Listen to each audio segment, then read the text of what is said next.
Where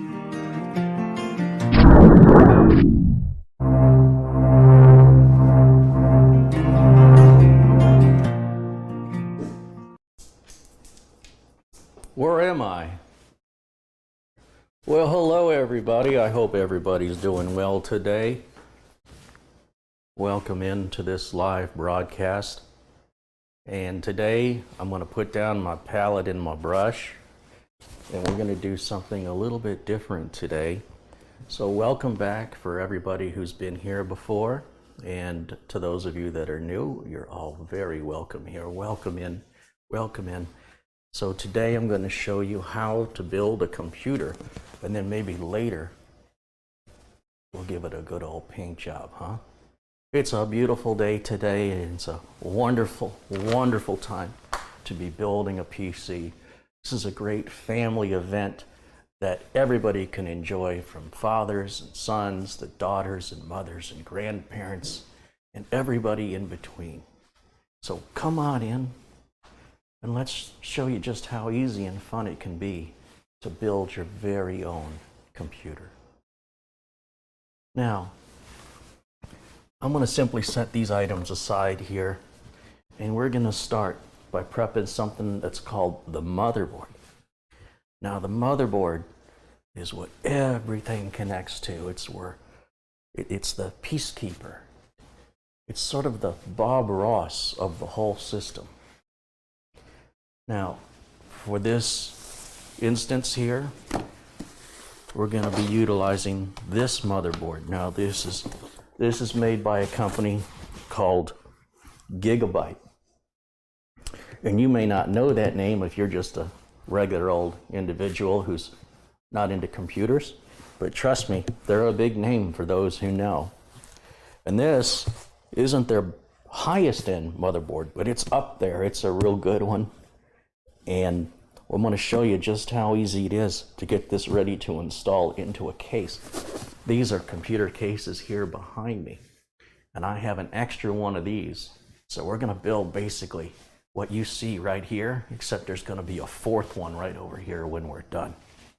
It's going to be wonderful. It's going to be a great time, and I sure hope you're following along with me. The only tool we're really going to need for most of this is a number 2 Phillips screwdriver. Magnetized always helps keep things nice and sticky. You don't want to drop a screw down inside of something, make a big mess, or scratch anything. So magnets and computers go along just fine. No need to worry about that. Now, let me just take a minute and let's say hello to some of the friendly folks we have in our chat room today. Let's see who is in here. Oh, we see Dave Murray and Rich Robbins, Stephen Bernstein and XUM, Colin Hilton, Geekazoid Tech, Paul Baxter, Nick Poverman, Matthew Barnes and Jesse Kirk, Bill Ottinger, Patrick Rusaw. Hi guys. Come on in, everybody. Come on in. Let's all get a little closer. Come on, we don't have to be afraid of one another. You can hold each other's hands virtually. We'll save the kumbaya for later though. Okay, so for right now though, just know that you're all friends of mine, and that makes you all friends of each other. And let's share in this enjoyment of building the computer. And we're gonna prep this. We get everything started. We call it a prep. It's short for preparation. And we're going to prepare the motherboard to be installed into the case. And the reason we do that is it can be very, very challenging to try and install the parts on the motherboard after the motherboard's been installed in the case. So let's get started here now. And for those of you whose names I haven't mentioned, of course, don't feel neglected or alienated. I see you, and I appreciate your being here. Now let's take a look in the box. So here's what the inside of the box looks like if you've never done this before. It's got the motherboard. It's put into this bag.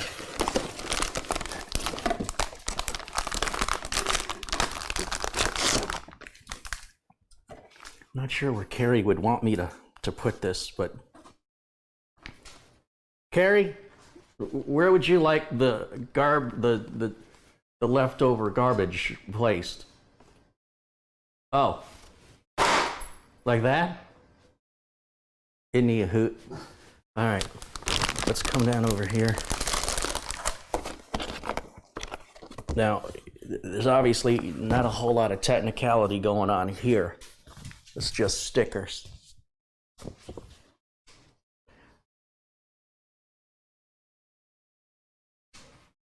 We're not going to use the stickers today. So we're going to set those off camera. And in the box, there's another sticker. I know you might be thinking you just bought a box of stickers. That's kind of true, but we're going to ignore the stickers for right now. This is our instruction manual, which you can refer to for any details that we won't cover in the video today. Just drop it. Okay. That guy's something else, isn't he? What a great guy. In the motherboard box, we're going to find something that's called an I/O shield. And I/O is short for input and output, and it's where all your little connectors and USB and keyboard and plugins, all your plugins, they all plug in, and this right here goes on the back of the case. We're going to get to this just a little bit later, so we're going to set it aside for now. And everything else we've got in the box for right now, we can just leave in here. We've got SATA cables, RGB cables, looks like some kind of temperature sensors, and a quick connect. Now don't let any of this overwhelm you. I'm just showing you the parts that are in the box here today, and we're not going to be utilizing all of them, and that's okay. It's all right to have parts left over. It's totally normal. Now,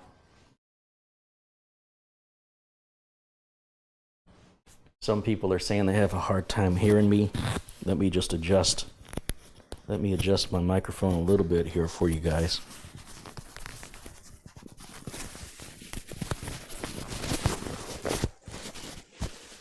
Let's see if that works any better. I'm not the loudest person in the world. Everything's very calm. And, you know, in my day, things were stressful. They're not as stressful as you guys have it today. But I am the original chill pill. It's true. Long before that word existed, Bob Ross existed. So we're just going to relax and enjoy our build today. And we're going to look at our happy little motherboard right here. We're going to take this out of the box. Sorry, I took it out of the box. I'm gonna remove the tape that holds the bag closed. We're gonna gently remove the motherboard, which is being hugged so lovingly by the bag. And here you'll see we've got some protection placed here, this plastic to keep things from being damaged in shipping. And if we just bring this around, you'll see that's that I/O I was telling you about, that input and output where all your plugs go. That's all right there. And I'm just gonna find an end to this plastic. And we're just gonna peel this plastic off. Now, if we don't peel the plastic off, these areas can get pretty warm when the computer is turned on. And it could emit an odor, an unpleasant odor. And that's because the plastic that's intended here just for protection and shipping wasn't removed, and it starts to get hot and melt. So let's take this time now to very easily remove this plastic, because once we've installed the motherboard into the case, doing this would be much more difficult.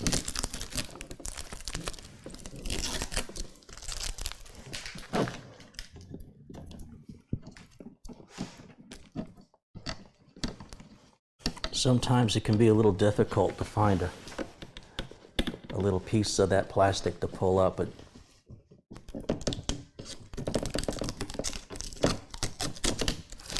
don't give up.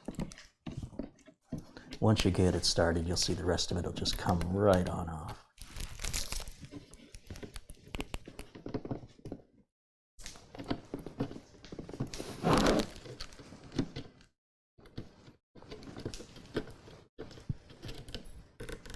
There we go. Look at that. Isn't that just gorgeous?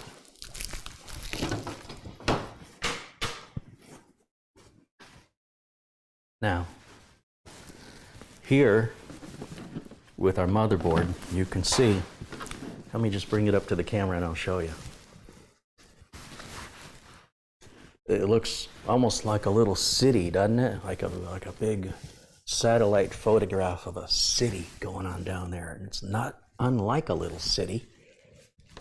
There's little roads that are the electrical circuits, and all roads are basically just a circuit.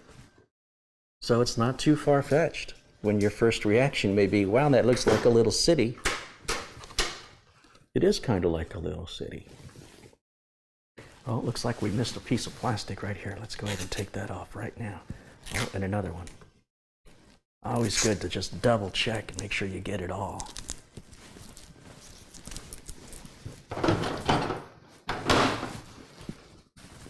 Now, we only have to install 3 things on this motherboard just to prepare it, and that's going to be our CPU, which is going to go right there, our RAM, which goes in these sockets here, and then an M.2 drive, which is what we're going to boot from and put Windows on. That's going to be our storage drive. And that's going to go underneath this metal plate right here. That's a heat shield, and it helps dissipate the heat so that everything runs nice and cool and fast.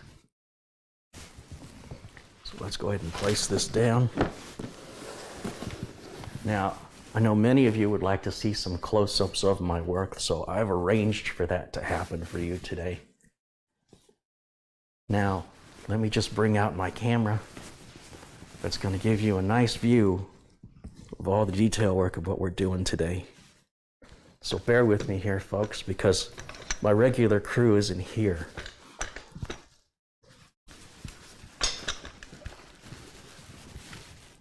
So let's see if we can get this set up here for you. As you can see, I got this camera, and I'm just going to raise it up a bit. That looks good to me. And we'll have to turn this camera on. There we go.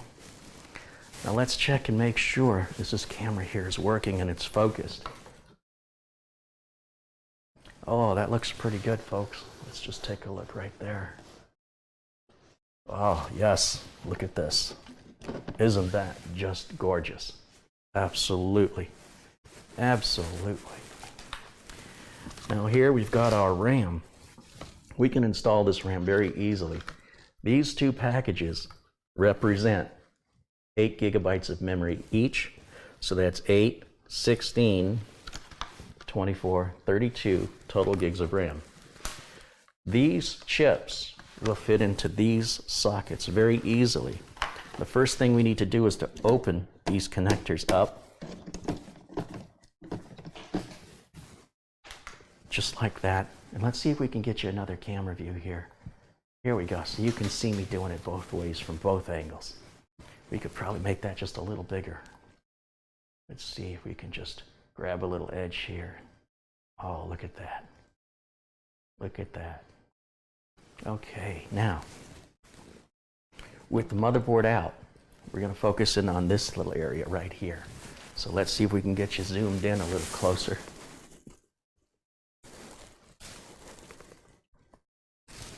And we're going to turn like this so you guys can get a really good look there at what's going on. Now we're going to take one of our packages of RAM. Now all the parts and all the details for the build today, they're all in the video notes below the video. Be sure and check those out if you would. Now this is how we're going to take our RAM out. We're going to bend the package, don't bend the RAM. And as you can see, when you build your own computer, you basically start your own sticker collection. And hey, who doesn't already have a sticker collection?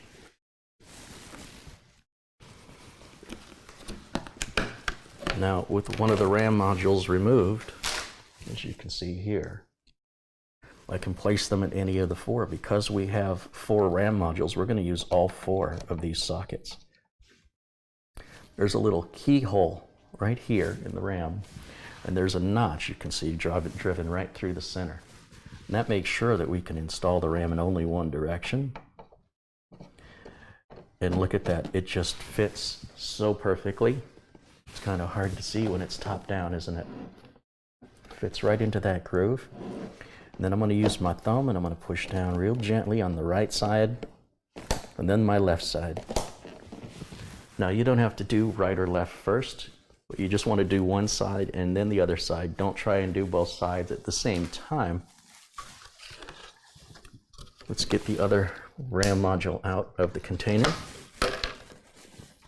Now because these were a kit, I'm going to skip one, and this is not a necessary step, but I'm going to skip one because this is one memory channel right here.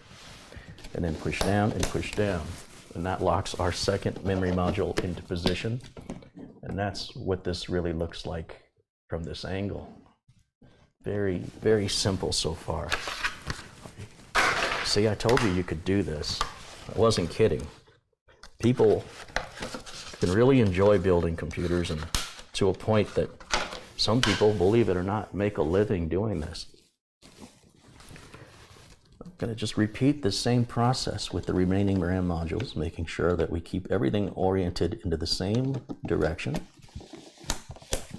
And we just have one last one here, and we're going to put that one in real quick. Nice and easy. Goes down in the groove. Don't force anything, it should go in very easily. Once you're sure it's in correctly, then you go ahead and apply your pressure down on one corner and then the other corner. And that's installing 32 gigabytes of RAM into a motherboard. It's really, really just that easy. Now the next thing we can do is put our M.2 solid state drive in. Now I realize you're probably going to hear some terminology today that's foreign to you. But that's okay. You just keep listening. You'll understand in context and in time. You don't have to know it all today. In fact, here on this channel, Carey's been doing builds now for many, many years, and some are more basic and some are more advanced. So there's something here for everybody. You're all very welcome to check out the entire library that Carey has. And there's different levels for people of different experience, so you should never feel that the content here isn't for you. It is for you, it's for everybody. Now here, this part right here, this is where our CPU is going to go, and it's got a little cover on it. And we're going to get to that in a second. But just below it, this is where our M.2 drive is going to go, our solid state drive. Let me just align that so you can see. There's a screw right here I have to remove. Now for this, I'm actually going to use a slightly different screwdriver that's a little smaller, because that screw is different than all the other screws that we use when building a computer. Now when I remove this heat shield, it's going to expose a socket below. Be careful not to lose that screw. We're just going to slide this out. There's a little tab in a slot right there. We're going to just gently slide that out. And here we've got a thermal pad. This is going to help pull the heat away from our solid state drive. And it had some protective tape on it to keep it from getting dirty. So we'll just take that tape off. Now what we're going to put in here is one of the best solid state drives available today. It's the Samsung 970 EVO NVMe M.2, and it's 1 terabyte. Now, what do I mean when I say best? It's not the cheapest. It has the best read and write performance of any solid state on the market. And Samsung has been leading the way that other manufacturers in this arena strive to just stay up with. Inside of the box, we've got our happy little NVMe drive right there. It kind of looks like a stick of gum, doesn't it?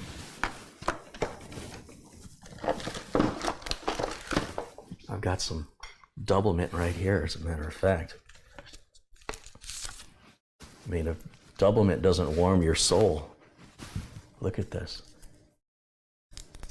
You're all familiar with a stick of gum. Well, who would have thought that computer technology would be so similar to an everyday item like that. Now don't install this. No, you can chew on this and enjoy this. You don't want to chew on this. I know it's got the word bytes in it, but that's not what that means. Okay, let's go ahead and take this out of its package here. It's just like a little baby coming out of its coming out of its womb right now. Look at that. Now this also has a little groove in it, so it can only go one way into this socket here. If we turn this around, we give you another kind of view of what you can see when you look at it this way. If you look into that socket right there, you'll see the groove is on the right side. And we're going to place the drive in on an angle. First we want to line it up and then push it straight in. But make sure you don't force anything. It should go in nice and easy. There we go. Now it's lined up correctly. And you'll see it kind of bounces up and down right there. Now, I've just noticed that we need a little standoff and a screw to lock this down right there. So I'm going to just gently set the motherboard aside for a moment. Just put it right over here.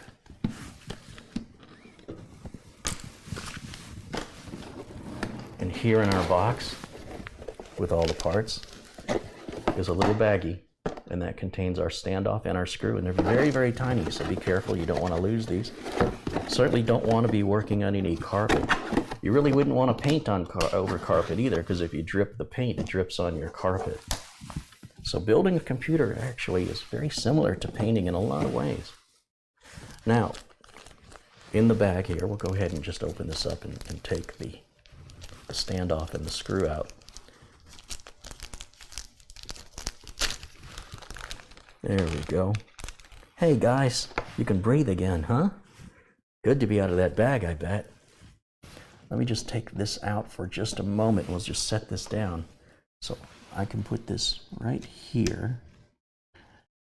This one is marked as 80, and that means 80 millimeters because it's 80 millimeters in distance. 80 millimeters this way, 22 millimeters this way.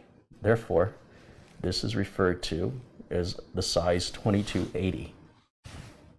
As you can see, they come in multiple sizes. Now I can put this back in.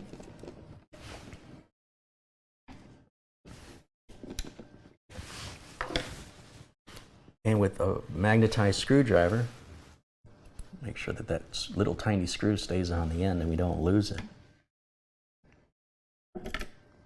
And very slowly and carefully, we're going to bring these parts together.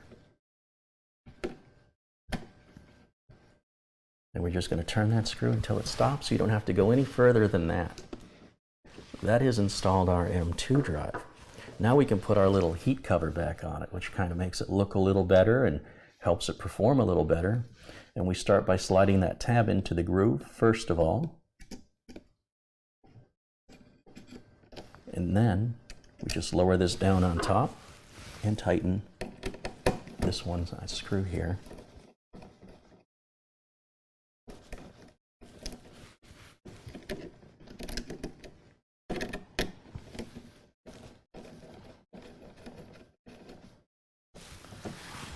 You don't want to over tighten anything. Everything is very easy to assemble when it comes to building a computer. And if you're struggling or frustrated, you're just doing something wrong, and maybe you just need to step away for a moment, take a breath, perhaps have a sip of your favorite beverage, and come back in a few minutes and try again when perhaps your mindset is more calm. What you have to understand is this is mostly the most expensive part of building a computer. These parts here. See if I can zoom out a little bit here for you. For the parts that we've installed, this piece here is almost $400 for the part we just put in. These 4 sticks of memory run about $80 a piece. So we've got 80, 160, 240, about $300 worth of memory, approximately. And now we've got our CPU to put in. And the CPU is kind of like the brain of the whole operation.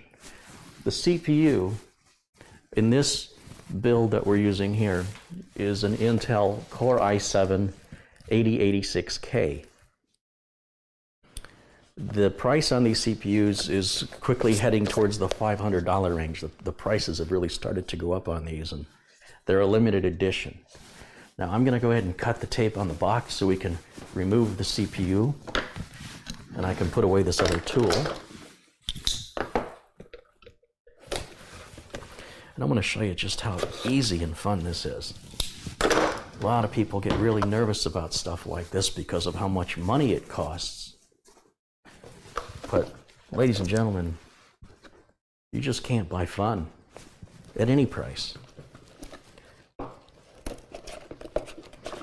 So we're going to open up the box and get a lot of paperwork, which we'll set aside. And of course, another sticker right here. In the box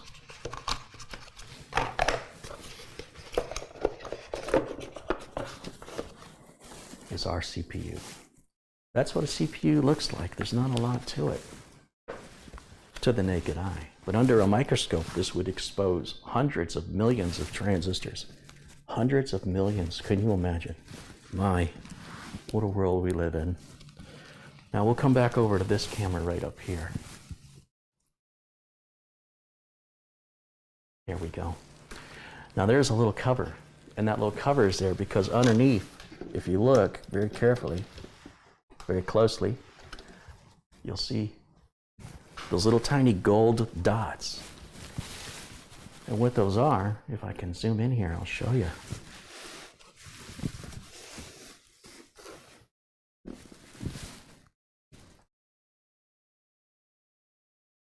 Those are little tiny delicate pins, and there's over 1,100 of those little pins in there. And they're very easily damaged. So they put a little plastic cover right here to protect the motherboard any time that there's nothing in there. Because anything, even a light brushing against that socket, can damage the internals of the socket, and then the whole motherboard is bad. And that won't be a warranty issue, because that'd be something you did. But if you follow these steps, it's so simple. I'm going to remove the CPU from its little container here. And if you look real carefully, let's go back here to this other camera. If you look real carefully right here, you'll see there's little indentations on the sides, and that's so you can get your fingers in there and grab the CPU. That's what those little indentations are there for. You see all the way I hold these parts? I always hold these parts by their edges. That's the way they like to be held. And so we're going to keep them happy and hold them the way they like to be held. Now we'll come back over here, over to this camera. And this little chip, this can only go in one direction.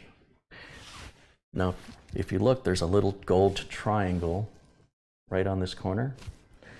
And there's a gold triangle on that corner. And if we line those gold triangles up, rest the CPU edges into the socket, and then just lightly let it sit down with gravity. You can see it's very loose, but it doesn't move left or right or up and down because there's a little ridge that's holding it in place. And now when I close the socket down on top of it, this little groove is going to go underneath that screw, and it's going to put pressure down, and it's going to push that CPU down. And that little plastic lid then is going to pop up. Watch. Let's bring down the lever. It's going to have a lot of tension on it. It takes a little more muscle to push this down when it's got a CPU in it than when it doesn't. Watch real careful. Here we go. Well, there it is. It just lightly popped off. Now we're going to put this in our motherboard box, because if we ever have to send the motherboard back to the manufacturer for any warranty work, we have to take our CPU and RAM out of it. We have to take everything back out the way it was. And that means we have to cover those pins up so they won't be damaged. If you don't cover those pins back up, more than likely the manufacturer simply isn't going to honor the warranty. So let's make sure that we put that away somewhere. And ideally, we'll never need it. Now, that's all there was to prepping our motherboard. We still have to deal with a heatsink and fan for our CPU to keep it nice and cool. It's just one of the parts of the computer that gets the hottest. But we're going to do that a little bit later. And we can start now by preparing our case. So let me go ahead and put this camera away because we're done with it for right now. Thank you guys so much for joining me today. I'm so happy to have you here with me, and I sure hope you're enjoying what we've done so far. This is really the most expensive part of the computer, everything we've done here. And as long as you handle the parts the way I've shown you, you shouldn't have to worry about any electrostatic discharge or really any surprises at all. It's important you work in a well-lit area. I like to work in my kitchen because it's very well lit, and I have a large blank counter to work with. Well, it started as a blank slate, and as you can see, somebody's been a very busy boy. Now, let's go ahead and get this out of the way.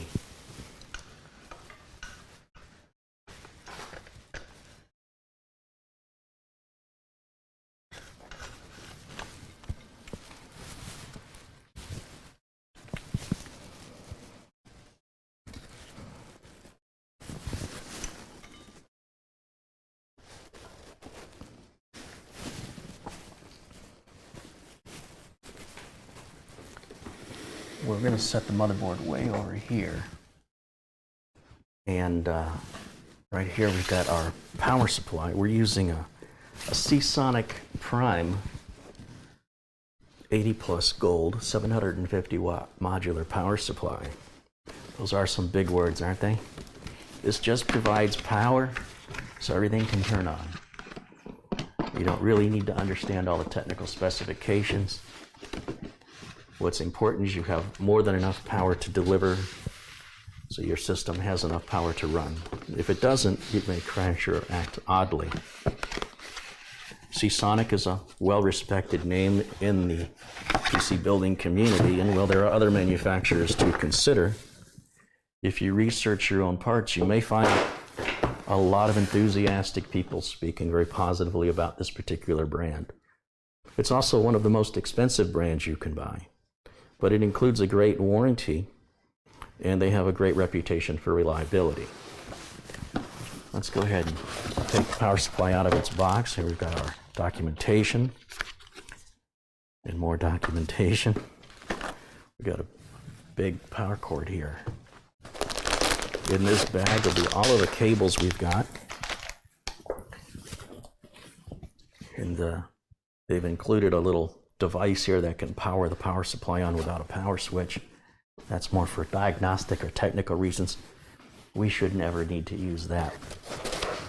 And then finally, in this beautiful velvet bag is our gorgeous power supply. Let's go ahead and introduce it to everybody.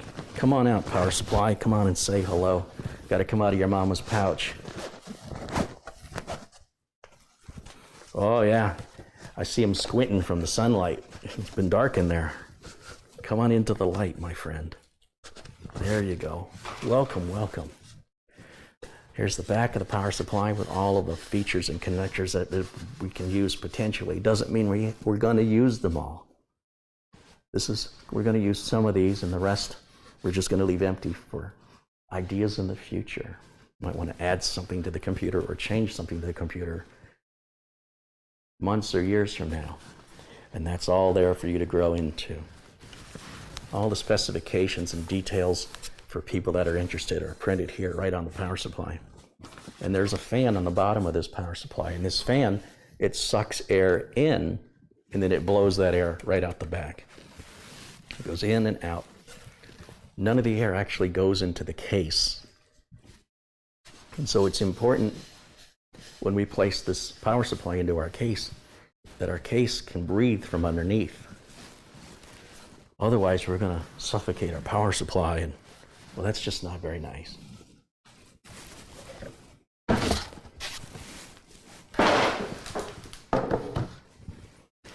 Now, before I move on to the case, let me just take a few moments to say another quick hello and acknowledge our friends here in the chat room. Hello, friends.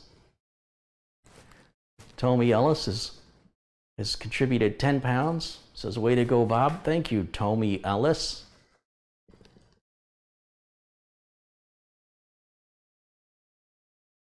And let's just see if we've missed any other contributions. It looks like Tommy's the only one. Very good. Thank you, Tommy.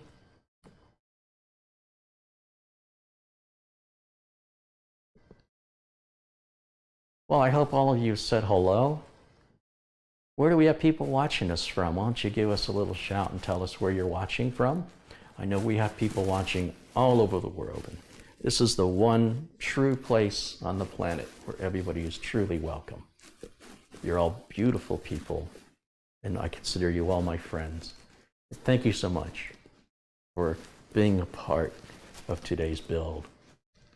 Tell me, where are you watching from, and what time is it where you are? I realize some people have to stay up pretty late to watch me, and that's very kind of you.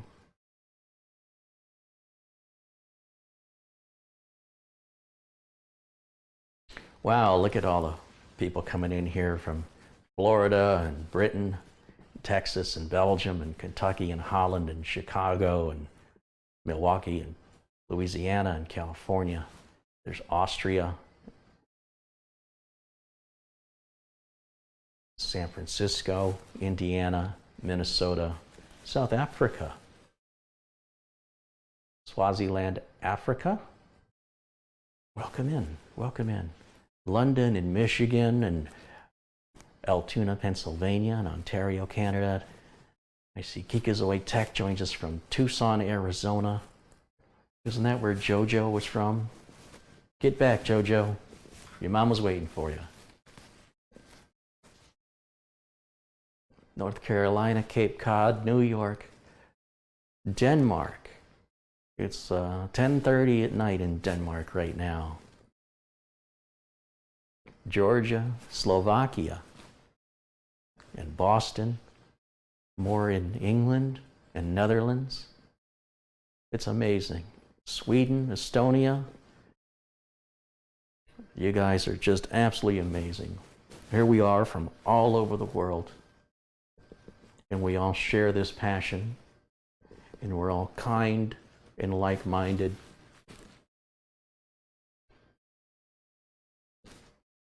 Someone here is joining us from Greece, and someone else from Spain, and someone else is in Atlanta, in Romania. Wow, the world is truly represented here. Thank you, friend. Thank you for joining me today, and I really hope you enjoyed your stay. Let me go grab the case. It's going to be similar to what you see on the counter now, except I put it over here, because as you can see,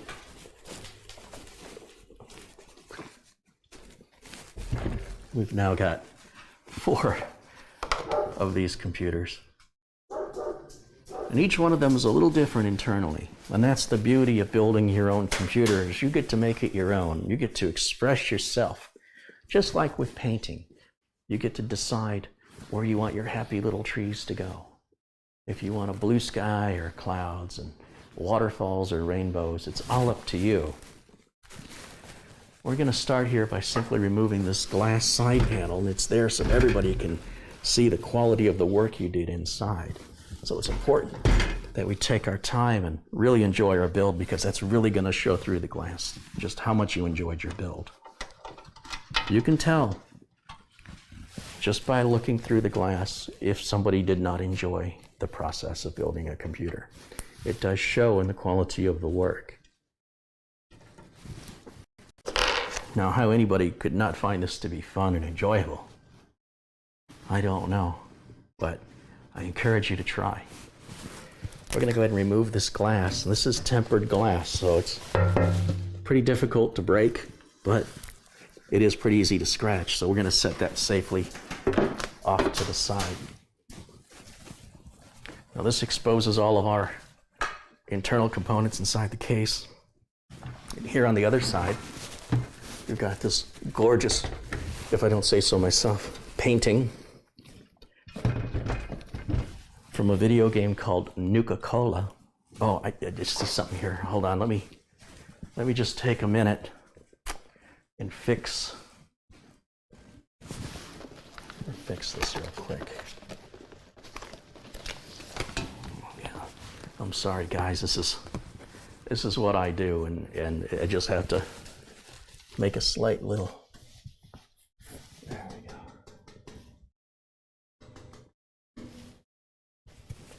There we go. Oh yeah. Yeah. I'll make sure she has a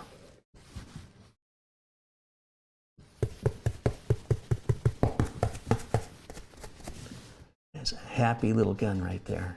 Want to make sure that your laser pistol is happy. Look at that, just a little more shine. Gorgeous. Oh, it's perfect now. Perfect.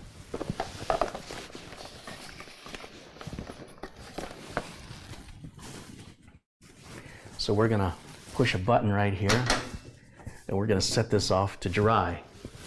And we're gonna keep it somewhere safe where it won't be scratched. We're going to come back to that a bit later.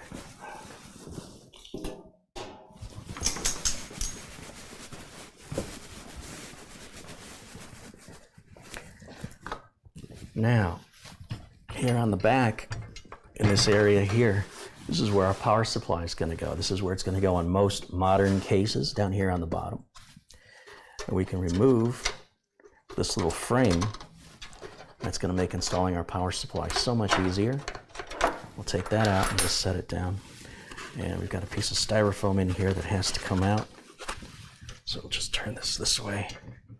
I do need a little bit more counter space here, but let's just see what we can do.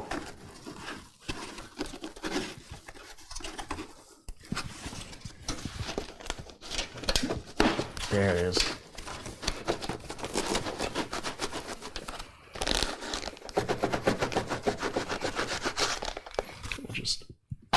Put that where Carey likes to put it. And here's our bobblehead. I think we've seen this bobblehead before.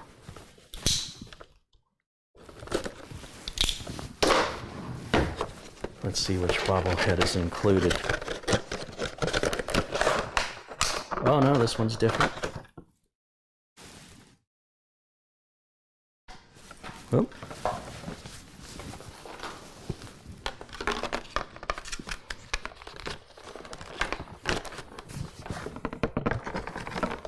Now the bobblehead is not normally something that comes with a computer case. If you've never built a computer before, that's just a little something extra that the case manufacturer threw in for fans of the game Fallout, which one would presume you would be if you bought this case. Now also in here, if I turn this around, we're going to have a little box that's got all of the mounting hardware that we need. It looks like we got a little cable that came off. We'll address that here in a moment. Oh, I gotta turn it around this way, don't I? There we go. Now right down here, you'll see there's a little white box down here. And this box comes out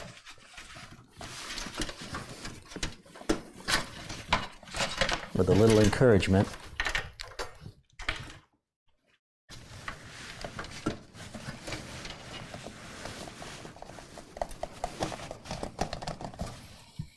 If you have difficulty with it, like I am, you can try just coaxing a little bit more. Or we can just take that tray out of there, which will make life just a little bit easier. Just take our number 2 Phillips screwdriver and unscrew these 2 thumb screws.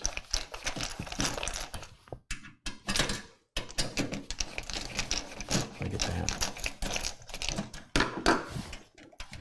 You see?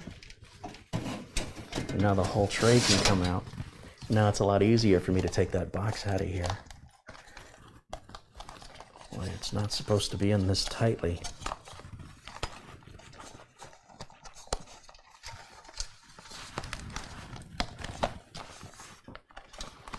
Maybe we can bring it out the other side. Maybe that'll be a little easier if we come out this way. Oh, there we go. And that's going to have all of our screws and mounting hardware for our case. So we'll just set that there for now. And I'm going to just put this right back in where it was. And we're going to get all these cables untangled and nice and neat and orderly.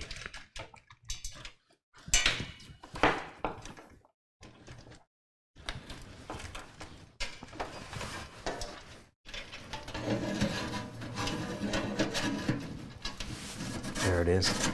And we'll just tighten those back down again. Now those trays are there to install mechanical hard disk drives, and we've got room there for 2 of them. One there and one there. We have room for solid state drives here on the back. There's one there, and up front 3 more. Now we're going to turn this back around. And with our power supply, we should have some screws here in this bag with the cables. We'll set the bag here.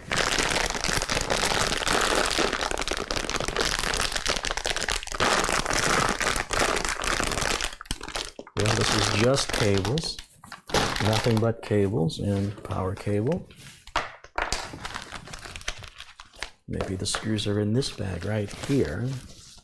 It could be in here.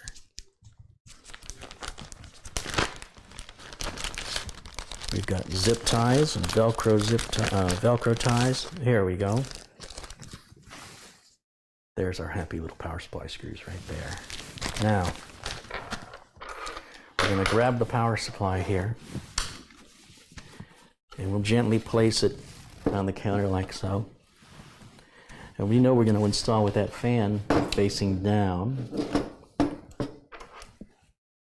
So this piece can go on.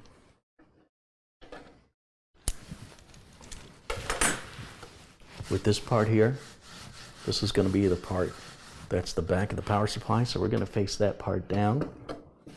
This is the part we're going to be working on, the part that's got the big hole in the switch. I just noticed they've also got another little piece of plastic covering the company's logo, and that can come off right now. We'll just peel that off. And now that logo is nice and shiny. Setting this down, we look at how we want the power supply to install. So that's our fan facing down. We're going to set this on the counter just like this with the fan to my right. So when I install it, it's going to go in just like that. So we'll put the frame on it by lining up the mounting holes of the power supply. And as you can see, you may have to rotate the frame. And using our bag of screws that came with the power supply, we can secure that now. Now this is a Phillips number 2 magnetized driver handle. And we're just going to gently start each screw, and don't tighten them down yet, because you want to be able to move this piece as needed to get all the other holes to line up.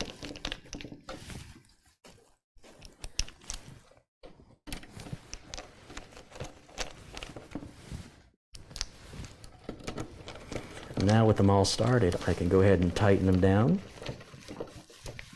And you don't want to take this too far. Once the screw stops, you can just give it a little bit more of a twist. And that's all it needs. Anything more than that is just too much. There we go. Oh, I think it's feeling pretty happy now. It's getting back into its home where it was meant to be. And this is what it looks like when the frame's been installed. Now, not all cases use frames. Different case manufacturers have different power supply mounting techniques, so this really only applies to this case here or other cases made by this manufacturer that have this design. Now we can simply place this back in and just push it. That's all you have to do. Gently push it in. You may have to sort of lift up on the bottom of it to get it to align. And we'll just gently tighten these thumb screws, just so it doesn't fall out on us while we're moving the case around while we're doing some more work. We won't be using the power supply until everything's been installed, and then we'll run our cables. So for right now, we're just going to keep the power supply locked in this position, turning these thumb screws. And you may have to sort of hunt around a little bit to get the screws to align with their holes. So be patient, be understanding.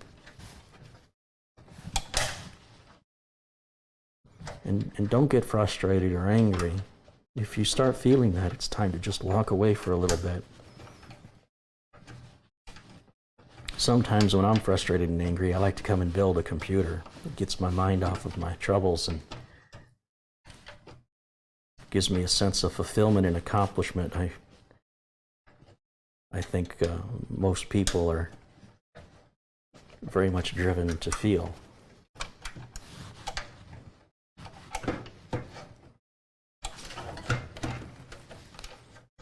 This is having a little bit of difficulty.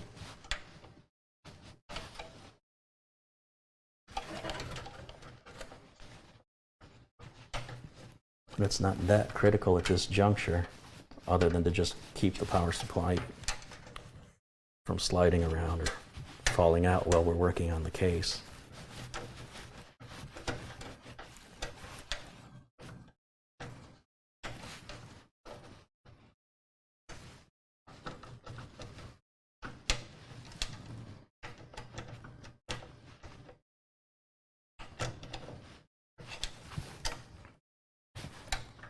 If things feel like you're struggling too much, it may be that the frame isn't quite centered properly. And if we loosen all these screws, that will enable us to move the frame slightly left and right. And then it should line up. See how much easier that went on without any struggle? Very simple.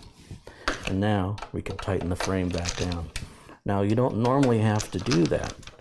But if you're finding things aren't fitting properly, then simply backing off some screws to give yourself a little wiggle room can often make a very difficult problem a very simple one with a modicum of effort.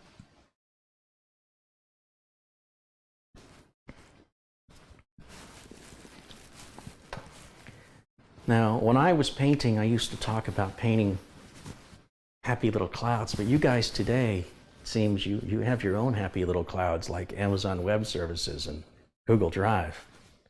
My, how times have changed, haven't they? It's a beautiful place, isn't it?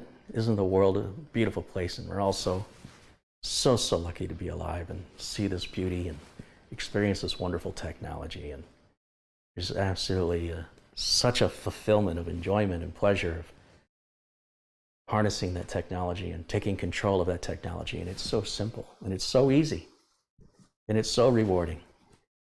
I simply don't know why everybody doesn't take a day, at least once a year, to build their own computer.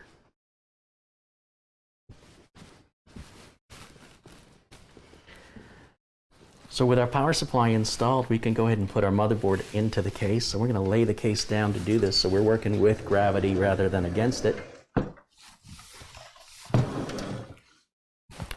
I did not open this, did I? In this box is going to be the screws we need to mount the motherboard into the case. Because every case manufacturer is different, they have to provide the screws. So in the box is all the hardware, all the screws, documentation.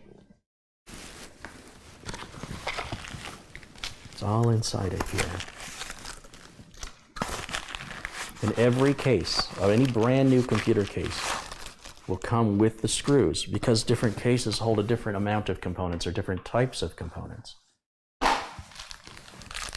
that's why it's important when you're building your own computer that you pick the case that's right for you and your needs. Now we can put our I/O shield in. That's going to go right down here in this corner, and we put that back in the motherboard box. So let me just set the motherboard aside for just a moment here. Just hold this in one hand.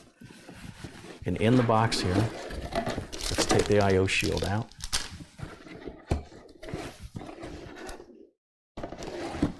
Now you see I'm always putting the motherboard on the motherboard box, and I do that because it's a natural anti-static anti-conductor. It does not conduct electricity, and it won't scratch my countertop because the bottom of this motherboard has all these little, what they call soldering points, and they're very sharp. And not only do you not want to touch them for electrostatic discharge purposes, but it can hurt.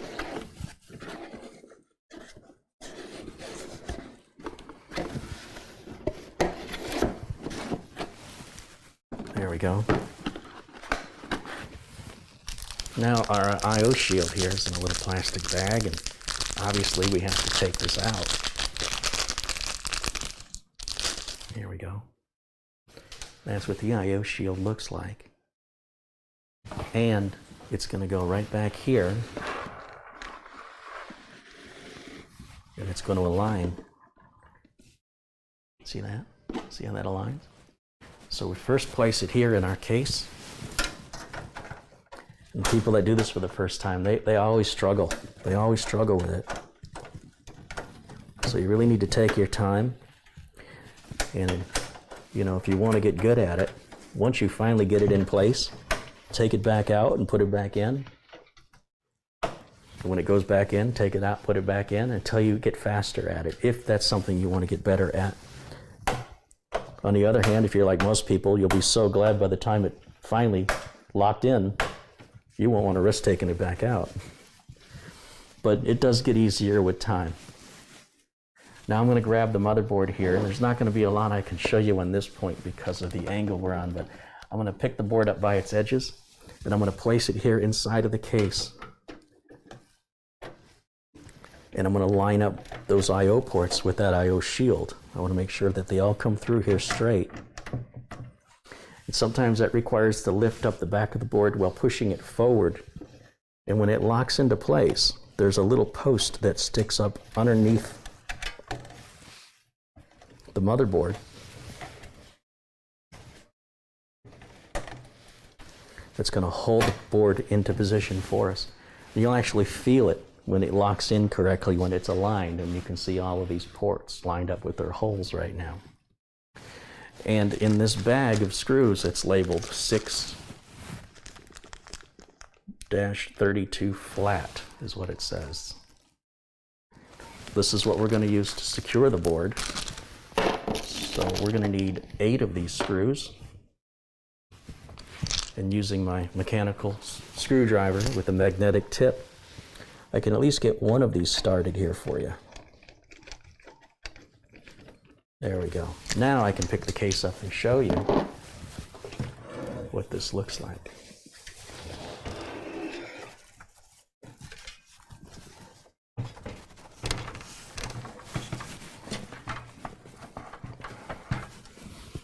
It's starting to look like a computer now, isn't it?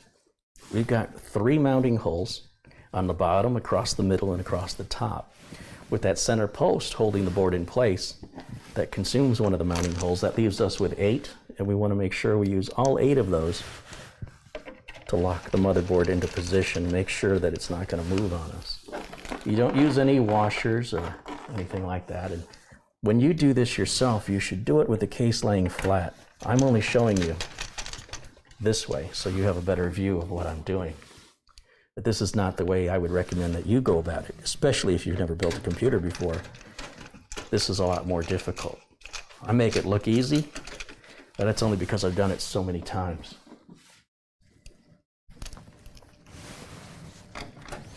So that's screw number 5. We have 3 more. We got to do the whole top row up here.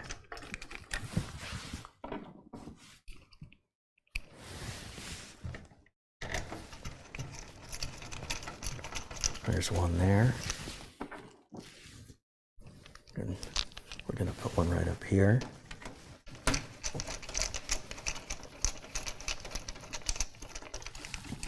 We have our very final last screw, and that's going to go in this top corner right up here. Now don't over tighten those, you don't want to crush the motherboard. It's just there to secure the motherboard, to make sure that the motherboard doesn't shake loose or make electrical contact with the metal on the case. Be sure that the number of standoffs behind the board match the number of mounting holes on the board in order to prevent a short from occurring. We're going to just take all these extra parts here and we're going to put them all in our motherboard box.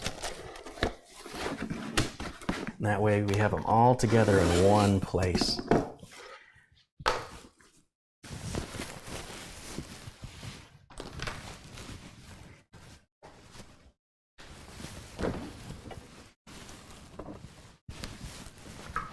Excuse me, folks, give me just a minute.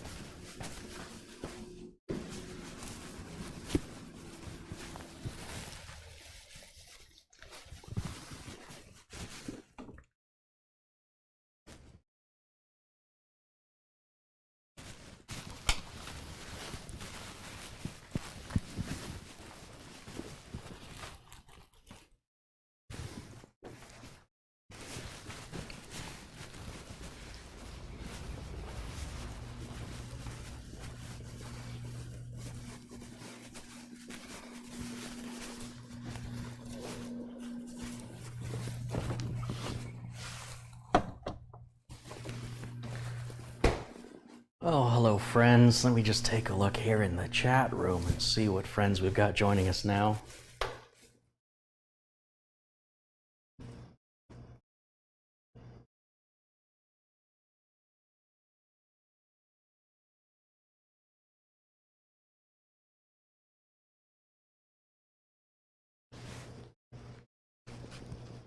It's a lot of work maintaining a beard of this lusciousness.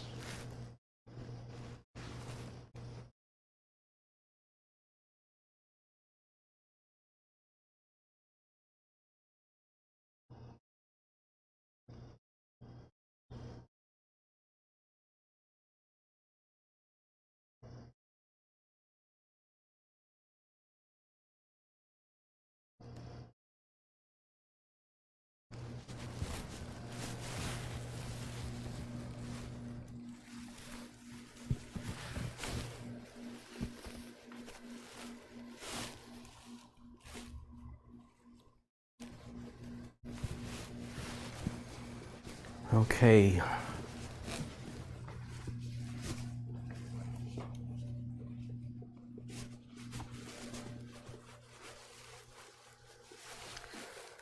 With our motherboard installed and our power supplies installed, most of the build's already done. There's a cooling solution we're going to put on here, which is a little extreme. So if you're a first-time builder, this may not be something you want to copy. However, you certainly can if you're ambitious enough. But it's not entirely necessary to go with a cooler this extreme. And the way we're going to put the cooler in is this case comes apart a little bit more. Here underneath on the bottom, if we give it a good pull,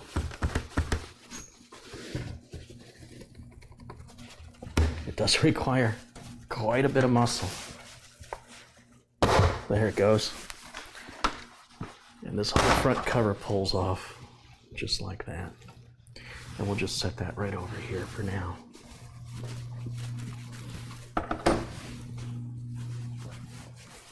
Now this top cover also comes off the same way. I'm just going to pull up on it. It does take a bit of strength. I don't suggest that you yank on it, but rather just apply pressure until it starts to give, and then gently raise it up and remove it.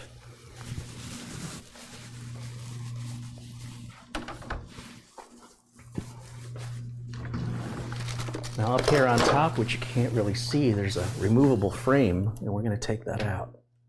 There's 4 thumb screws that hold this frame in position. take out these two.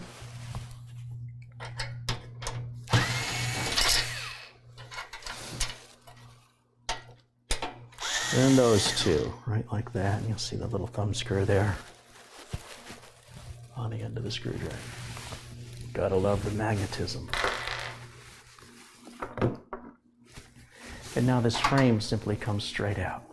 And we'll set it down. And that's gonna make our next part so much easier to deal with. Let's move this back. What we've got for a liquid cooler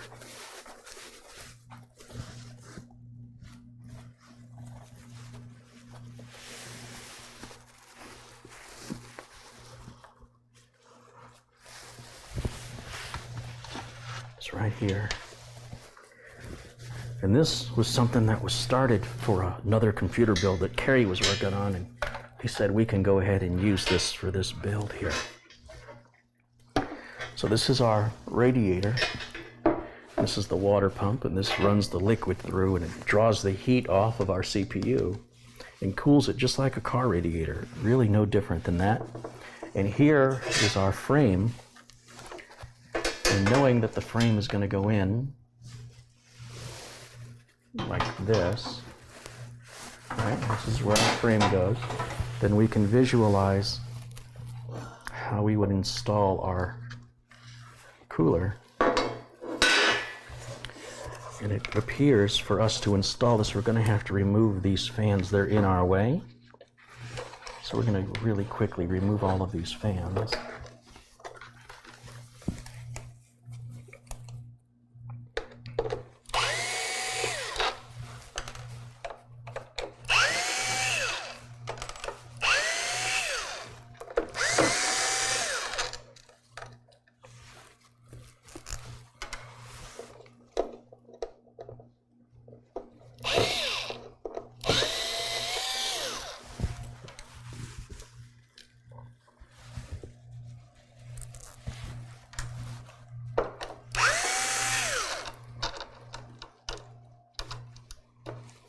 There we go. Just two more left.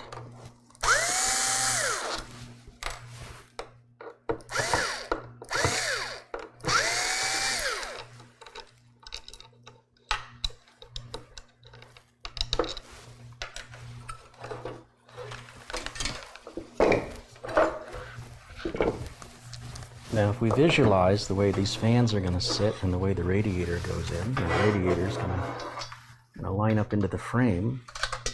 See how much easier this is to do outside of the case. Imagine, on most cases, you have to work pretty hard to get to this point. And we're going to turn it upside down so we can line up the mounting holes of the radiator. There we go. Excuse me just a minute there, folks.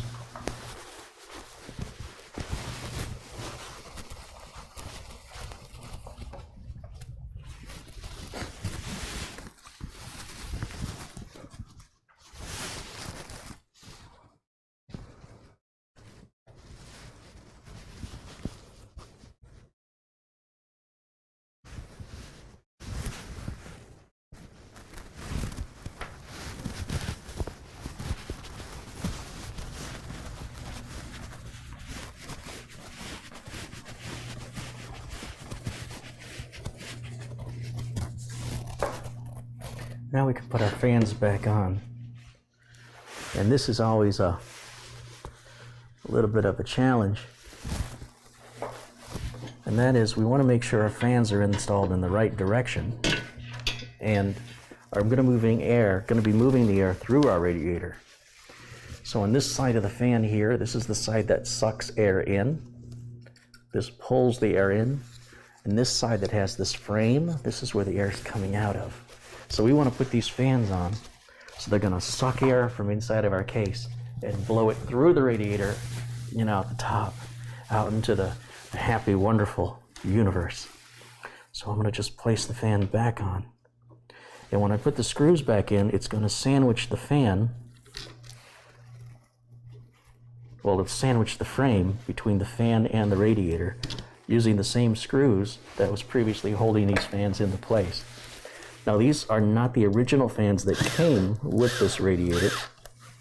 These are made by a company called Noctua, and this may not be a company you've heard of before unless you're in the industry, but they're very well known for making fans that are quiet and long lasting. Now what I've done here is, remember this part here is the top. So we want to make sure our cables are coming out of the top. And right now I've placed it in there with the cables going out of the back, and that's just a happy little mistake. It's really not a problem. We're just going to turn that back around. There we go. Very easy to fix that. Nobody will ever know.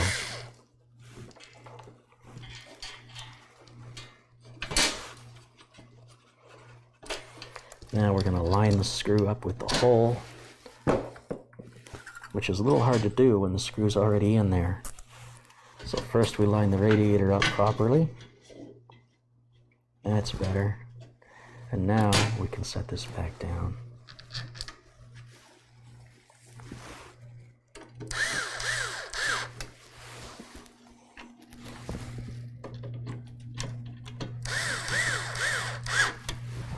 And we'll do the same thing. We're going to make sure the fan faces the same direction, the cable comes out in the same direction, and we'll align those.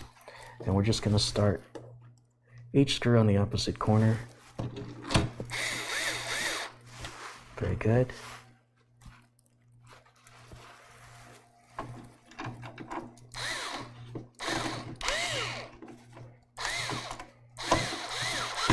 There we go. And now with those 4 screws started, the other 4 will just go in very simply. They won't put up much of a fuss at all.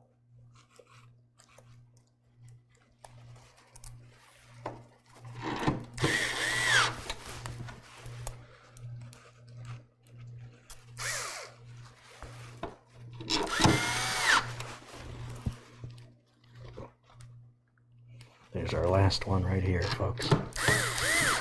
Look at that. I'm going to just use my regular screwdriver here. You don't want to over tighten these screws at all. They've got to be secure, but you don't want to squish everything down. These all feel pretty good to me. I think it looks good too. Now that is our CPU cooler installed in this frame, and then the frame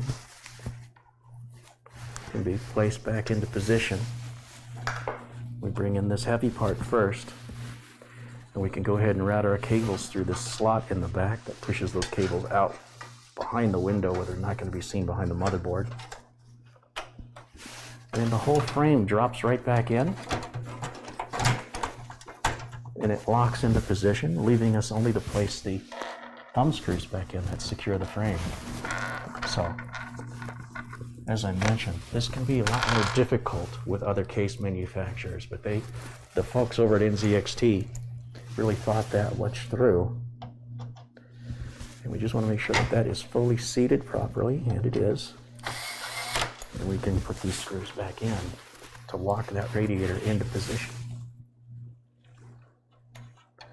This keeps it secure, so if the computer gets moved around or shipped, things won't fall apart.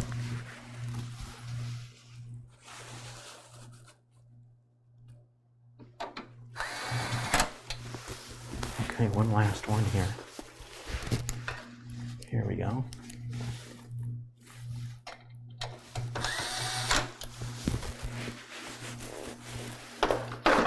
You see how easy that was?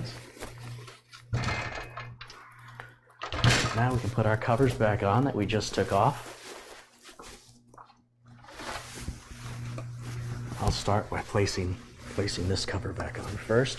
We got to put the top on first.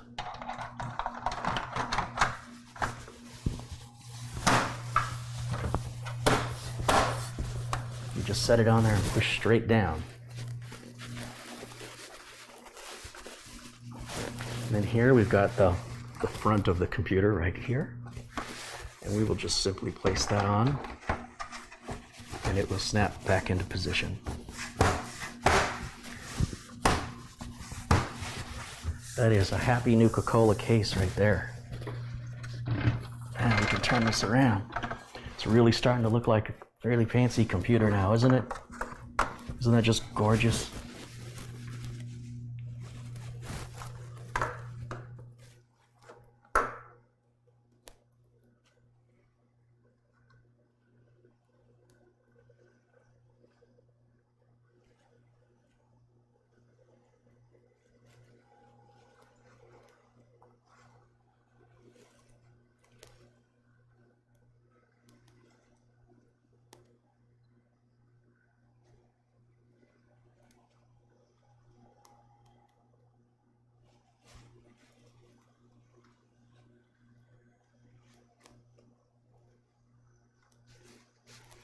We're just going to look here in the chat room and see what my friends are saying.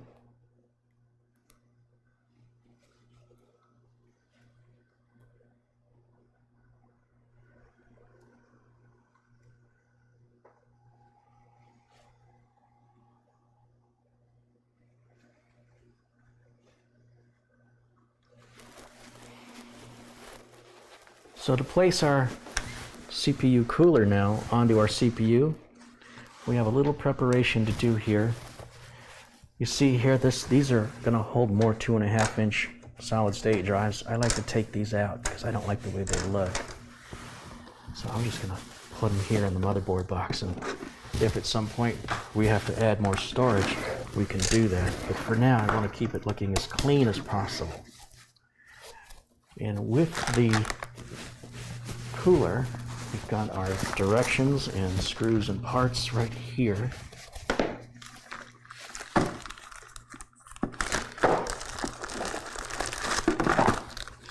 And we should be able to just take this little frame and place it here on the back.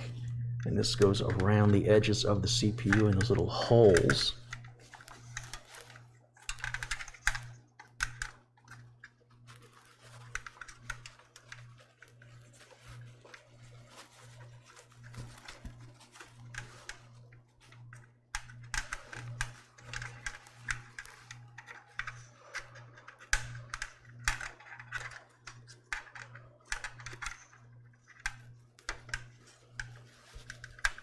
There it goes.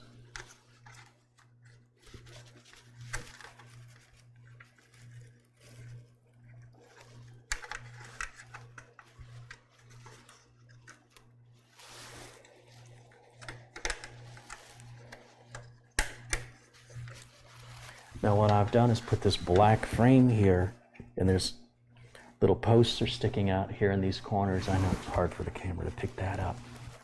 And we have to get some thermal compound.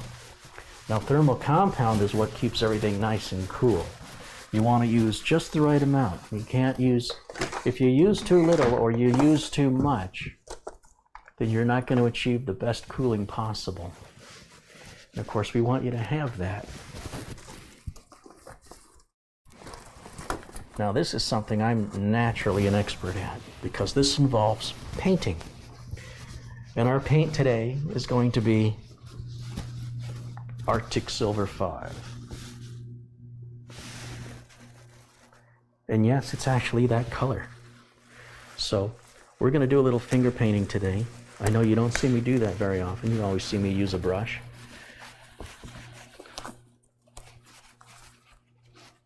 And we'll start with a nice clean nitrile glove, and we'll remove the cap and place some thermal compound right here. Yeah, it's like a very dark silver. And then I'm going to just put a nice coat of thermal compound on there.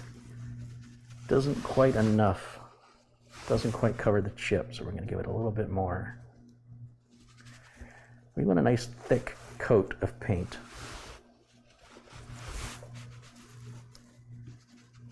You shouldn't be able to see through it. You shouldn't be able to read the CPU through the thermal compound.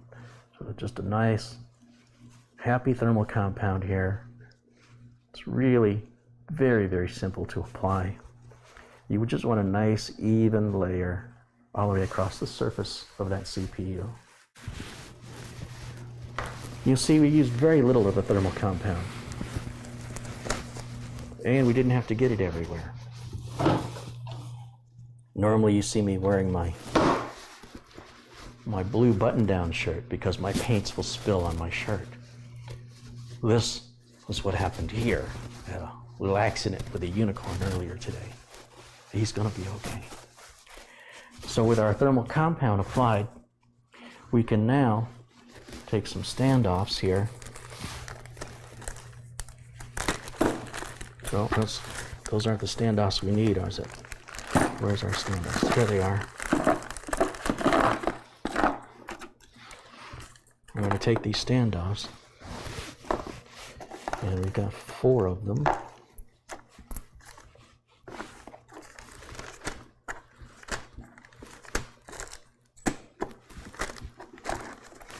And they look like this.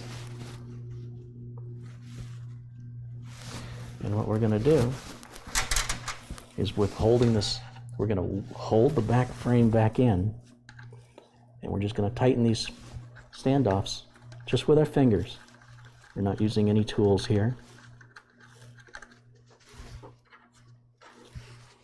You'll see I do opposite corners on this, and that way when I put this one in, I won't have to hold it anymore.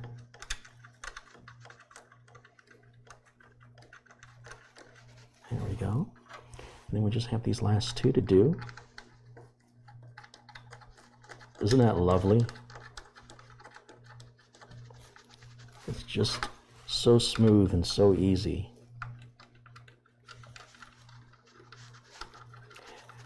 And now I'm going to set the case back down so I can place this part on top, and I'm going to use gravity to assist me on this.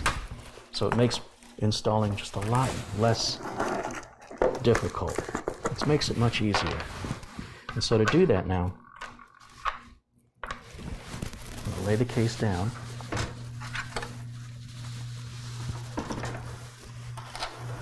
Then hold on to the water pump head here because it's heavy and you don't want it hitting anything in here and causing any damage. There's a plastic cover, and that's to keep this whole bottom copper area nice and clean from any contamination of dust or fingerprints. And now I can set it right on top of those standoffs we just placed in. And grabbing a thumb screw now, we can secure it into position. Nothing requires any force. Just be very gentle and be very patient.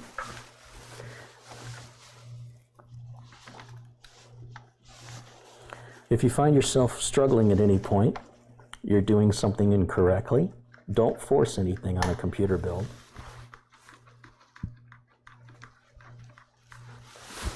Just have those last 2 standoffs to put in. I'm sorry, not standoffs. These are the thumb screws that screw onto the ends of the standoff that secure the water pump onto the surface of our CPU. That's going to be really good for pulling the heat off.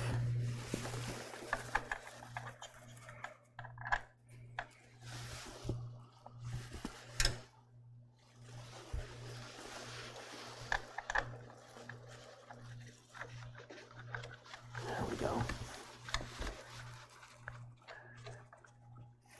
Now I can bring this back up and show you what that looks like. And we'll use our screwdriver, and we're going to tighten these down, and we're going to do opposite corners. And just tighten it until it doesn't turn anymore. It will come to a stop, and then move to the next one. Wait for it to come to a stop, then move to one of the last 2 remaining.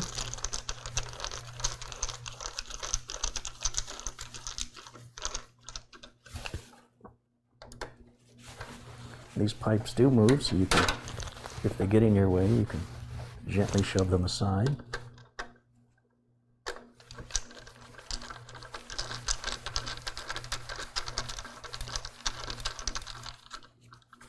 And then we're just going to double check everything and make sure that none of the others have become loose from tightening the ones around it. And they're all locked in position really well now, and that installs our cooling solution. I would say if there's one improvement we could make, is that surface is supposed to be a mirror-like finish. So we're going to grab a microfiber cloth here, and we're going to just polish that right up. Look at that. Gorgeous.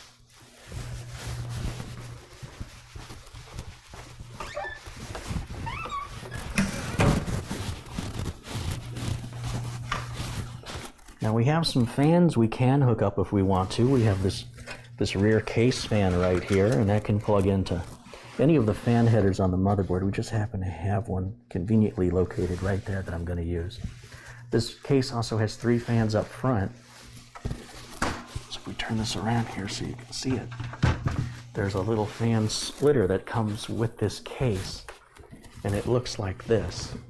And the idea here is that we take each of these 3 fans and plug each one into a connector on the fan splitter, and it doesn't really matter which fan goes to which plug on the splitter. It divides them all equally, treats them all the same. We should have one more. There it is. We'll place that one in there. And for right now, we can just run this cable right up through the bottom and bring it up through the front. So if I turn this around now, all you're going to see is that one cable right there. And these are all fan headers on this motherboard right down here. And we'll just use the first one available because it's convenient.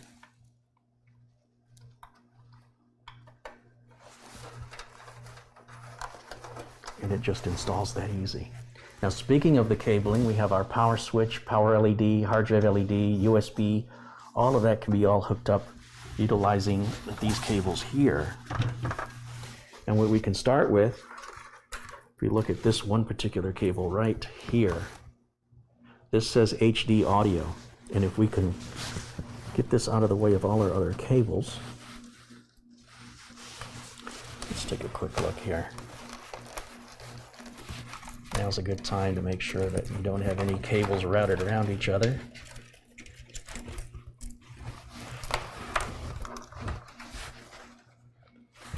We're going to run that all the way to the back.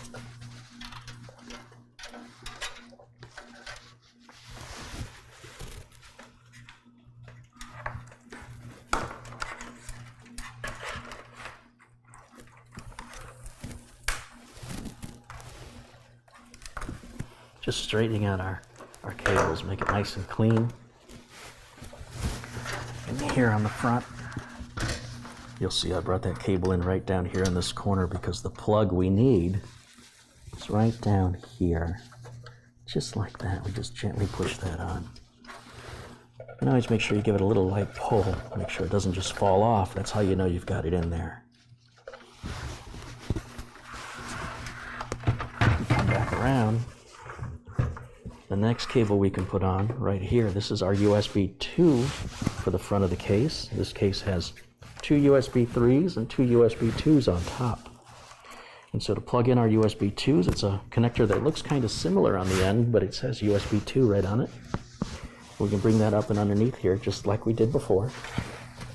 And if I turn the case around so you can see, this is going to plug in to either of these 2 connectors right here. So we're going to use that connector because it just seemed to be right. Alternately, we could, if we want to make our cabling look a little better, we could bring this cable, just have to wiggle and pull. There it goes, it comes off. We can bring this cable back down and up on this side.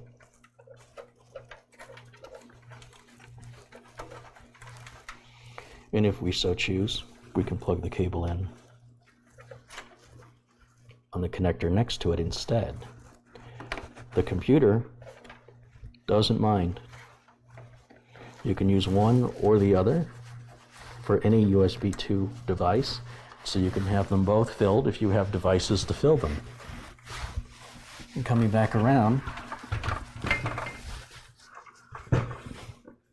we've got our front port I/O. I'm sorry, this is our hard drive LED, power LED, and power switch. This case does not have a reset switch.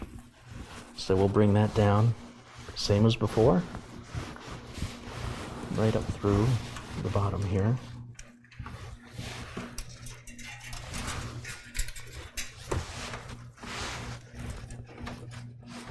There we go.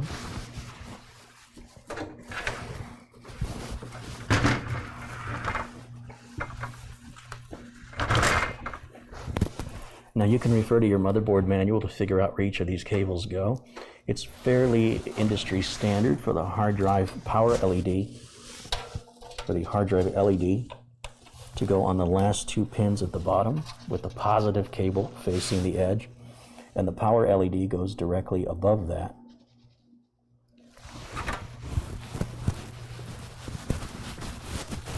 Old Bob here needs his reading glasses.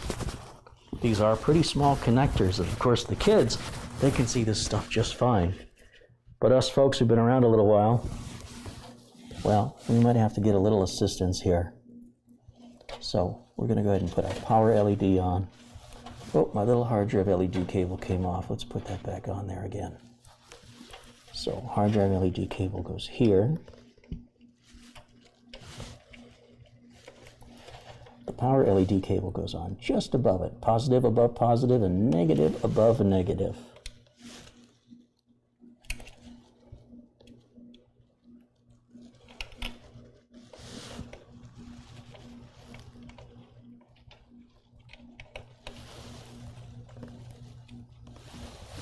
Oh, Bob here's going to need a flashlight too, it seems.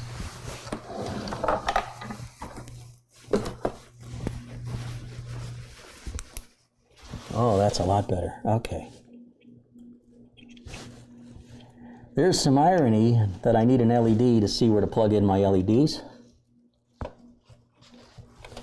And then finally we have our power switch, and that's going to go right beside the power LEDs that we just plugged in. And then we're just going to take that slack and we're going to push it back out the back side. Because remember, there's a big glass panel that's going to showcase all the internal components here.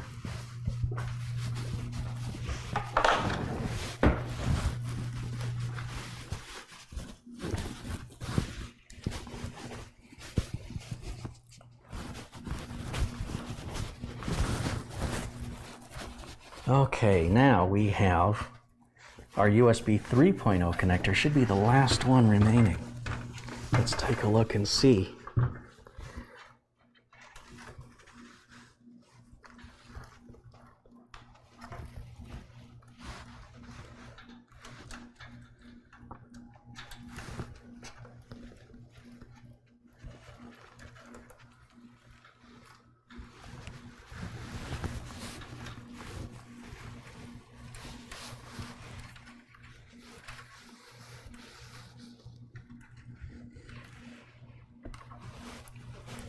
I want to route this a little differently. I'll plug this for just a moment, and we're going to just run this cable back behind these other ones. I think that's going to be a lot prettier. There we go. It was all hooked up correctly. I just didn't like the way it was looking. Just minor changes for aesthetic purposes. Okay. And now, where is our USB 3 cable at? Ah, here it is. It was all tightly wound up along the side. So this is a different looking cable here. And let's see if it's got enough space to reach where we need it to go on the inside.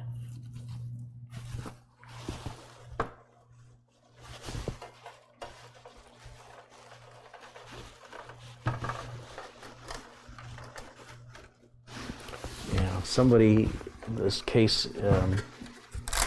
had this case before me and just made some modifications to the cable management on their build. So we're going to just take it out of the cable management tracks for right now, because we just want to get things hooked up. We're not worried about making the cables look pretty just yet.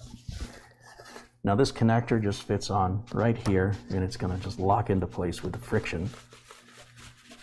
And that's it. That installs everything but our power. Once we get power installed, we'll be able to turn the machine on and test it and make sure that it works okay. So far, everything looks fantastic. This rear fan and these 3 front fans are hooked up, and we will clean up this cable management once we've assured that everything's working as it should. That's the very last step. Obviously, if you were painting a picture and you wanted to protect that painting, then you would cover it with an acrylic, a clear acrylic. But you don't do that until you know you're done painting. In a similar way, we won't worry about our cable management until we know everything we've built functions properly. Because having to take something back apart and deal with uncabling it can be a little frustrating. And so we want to make sure we keep this as happy and positive along the entire course of the journey to ensure you'll want to come back again and again. Now, when it comes to hooking up our power cables,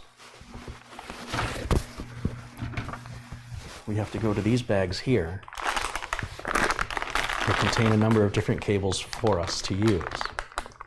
And there's the largest cable in the bag, which let me take out of here right now.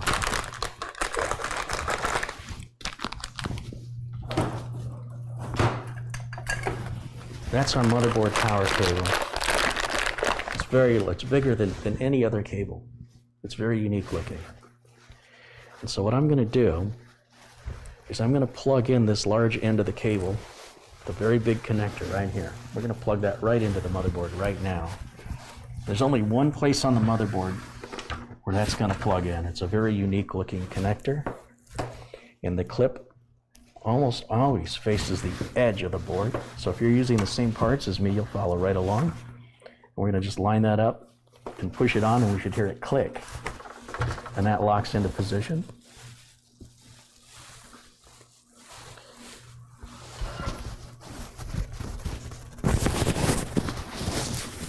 Oh, almost lost my microphone. All right, and we're going to run that out right through the back. Just like this. Keep that cable management looking nice and pretty. Right out through the back. There we go. See that? Isn't that lovely? And now, over here, back in our bag of cables, we'll have another one. It's going to say CPU on the edge of it. If you see cables that say PCIe, that's for your graphics card.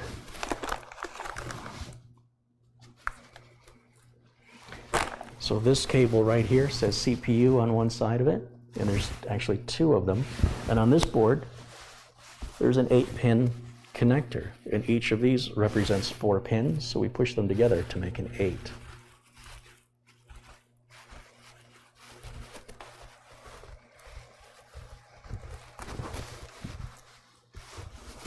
Once again, we're going to start here on the board with the clips facing the outside edge. And we'll reach up in that top corner and align it. And this is a bit of a tight fit, folks. You got to really focus and have good lighting. And of course, be patient. I need my flashlight again to see in there.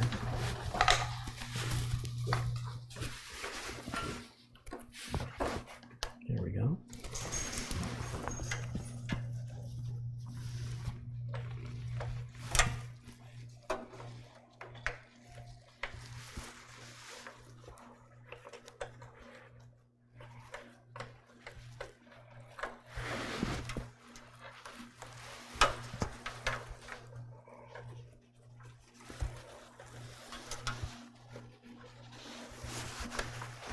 When it finally does align, you will feel the difference. You'll know when it's in the slot properly, and then you'll press it down until you hear it click into position, and you give it a light tug to make sure that doesn't fall out. That ensures that you've installed it correctly.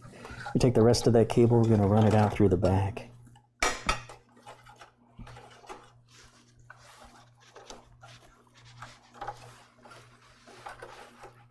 There we go. There we are. Okay, finally, we have to power all the pump and the NZXT logo here. So we need a regular SATA power cable, which is going to be in the other bag, which I haven't opened yet.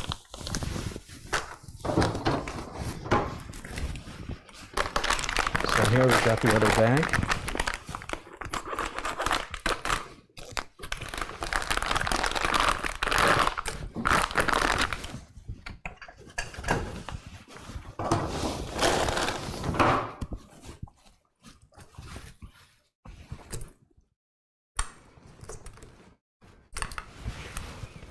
And this will have the SATA cables that we need right here.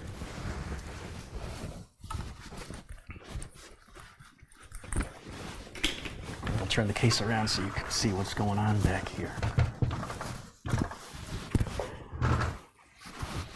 Now, one of the things the SATA cable needs to hook onto is our NZXT logo that's going to light up.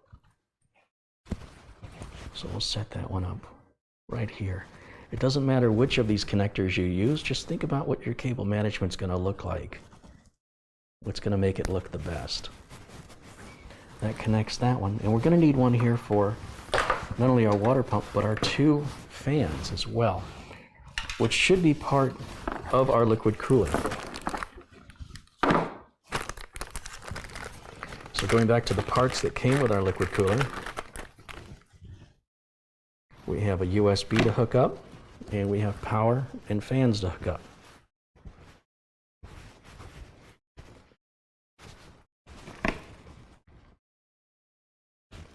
So you'll see there's a very narrow connector here. It's very different than any of the other connectors. And that's going to plug into the pump itself. That's what's going to give the pump the power it needs. And once again, I'll get my flashlight out so I can see around the edges of the pump. Ah, here we go. Let's just turn this around a little bit more.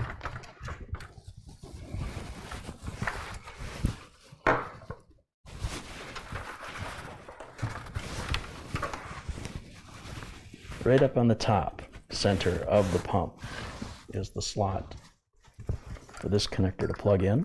It only goes in one of 2 possible directions, so if it doesn't go in easily, turn it around and try it again. When you have it aligned properly, it should seat and lock into position.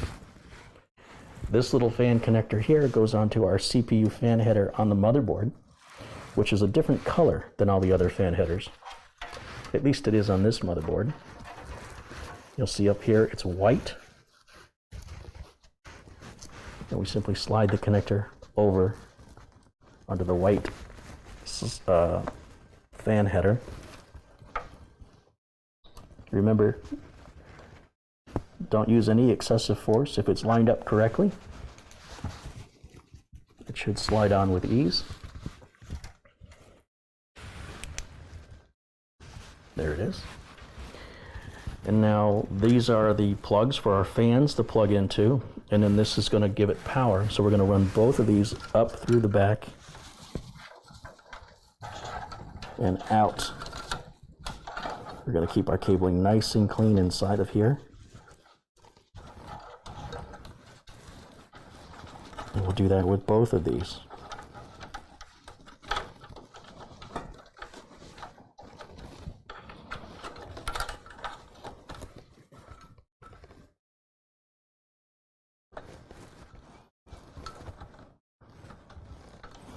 I don't like the way that cable's run, so I'm going to correct it right now. We'll run it behind these other ones so it looks a little bit better.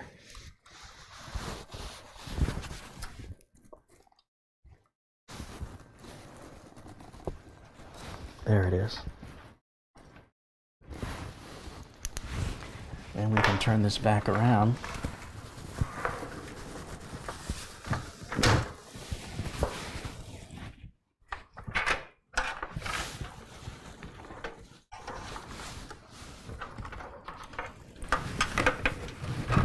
Here we go.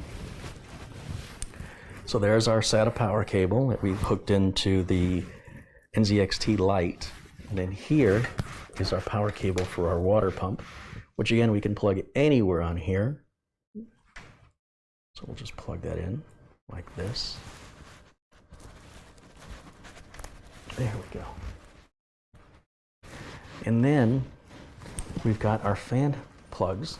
Now there's 4 fan plugs here, and that's so you can have 4 fans on that radiator, 2 pulling air in and 2 on the other side of the radiator pulling air out. So we got pushing air in from the bottom and pulling air out from the top. Now we're only using 2 of the fans. And these connectors, if you look inside of these connectors, this one has 3 pins inside of it, and this one has 3 pins inside of it. This one has 4 pins inside of it, and this one has 3 pins. You must hook up one of your fans to the connector that has 4 pins. That's the very first connector or last connector, depending on how you look at it. But if you just look inside the connector, you'll see one has 4 pins. And so we must, let's take this extension off. We must plug one of our fans that goes to the radiator on that 4 pin, and then we'll just use the next one in line just for cable management cleanup purposes. We'll plug the other fan right beside it. Now finally, the last step is to plug the ends of all these cables into the back of our power supply unit. And we've got 3 of them. This one, and this one. And it can be difficult to get in there with bare hands, but I'm going to try it. Might have to take the power supply out. Let's just give this a go. Let's see what happens. I apologize, it's not going to be a very good camera view for you guys, but to be honest, I'm right in front of it, and even I don't have a very good view of what's going on in there.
All right, there's one connector. Oh, no, it just fell off, so I didn't have it all the way in. Let's try that again.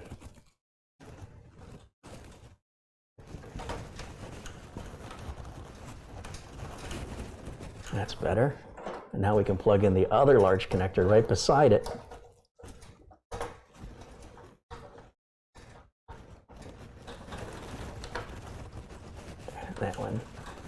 That one's going in much, much easier. You'll often hear them click when they're properly seated all the way into the socket. Sometimes you can get a connector in just enough that it provides power, but then it ends up not being fully seated and create unusual problems with a system such as random power-offs or random blue screens. Now this one that says CP or PSU on it, it says PSU, that's the end that goes to the back of the power supply unit, PSU. There's certain connectors on the back of the power supply that have different amounts of holes, so you cannot plug this into the wrong place. So you can have peace of mind knowing that if the connector is in the right place, it fits. If it's in the wrong place, it simply won't go in. There we go. And then we have our final connector right here. I think I want to put this one all the way into the back. Let's take a quick look here and see if I can reach back there. They're all equal. It doesn't really matter which of these bottom row connectors I use. Really just doing it for looks.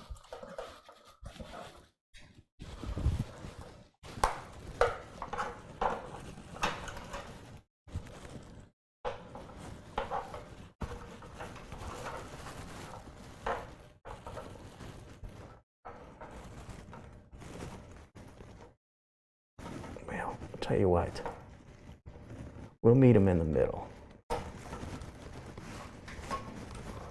There we go.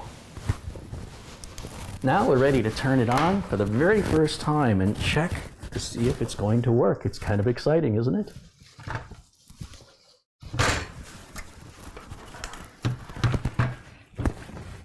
So we're going to start with a power cable. I guess I can put my little flashlight away.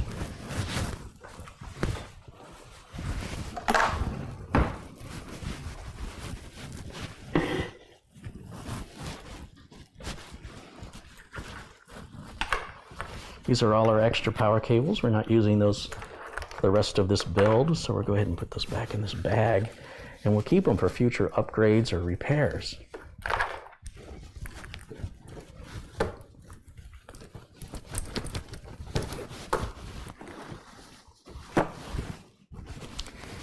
Now I have to find my power cable, which I had here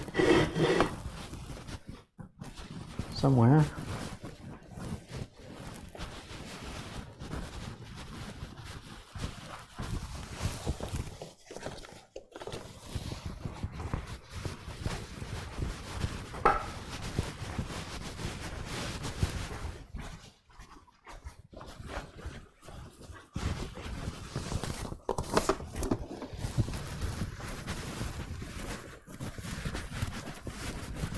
But we'll just grab a different power cable.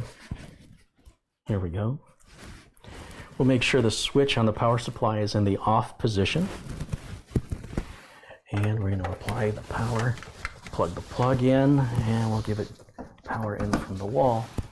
And we're going to need a keyboard and a mouse. Let me go grab a keyboard and mouse.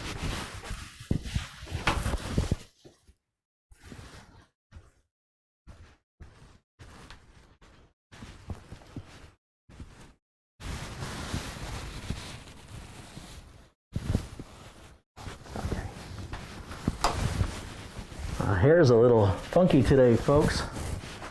Do you like my funky hair?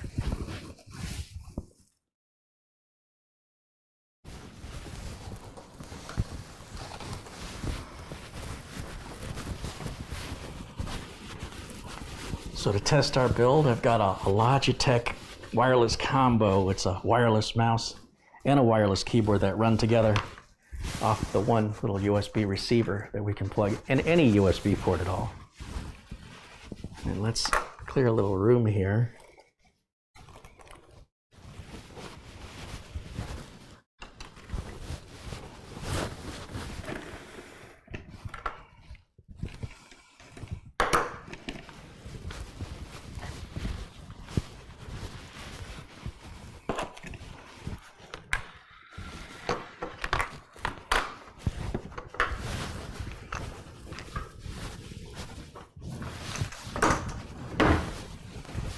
My little thermal compound away, so we'll get that cleared from the counter. And then we need to grab an HDMI cable so we can plug the video in. We're using the video built into the CPU. We'll be adding a graphics card a bit later when graphics card prices come down. My guess is after the first of the year. But if there's a good sale between now and then, we'll pick one up. So I'm going to go ahead and plug into the HDMI here on the back of the motherboard. Okay, folks. We're ready to test our computer to see if it's happy. Are you excited? I'm pretty excited. Before I hit the power switch, I need to make sure the power on the back of the power supply is in the on position. And I'm going to turn this a little bit so you can see some of the lighting, both on the case, the motherboard, and on the liquid cooler. Here we go.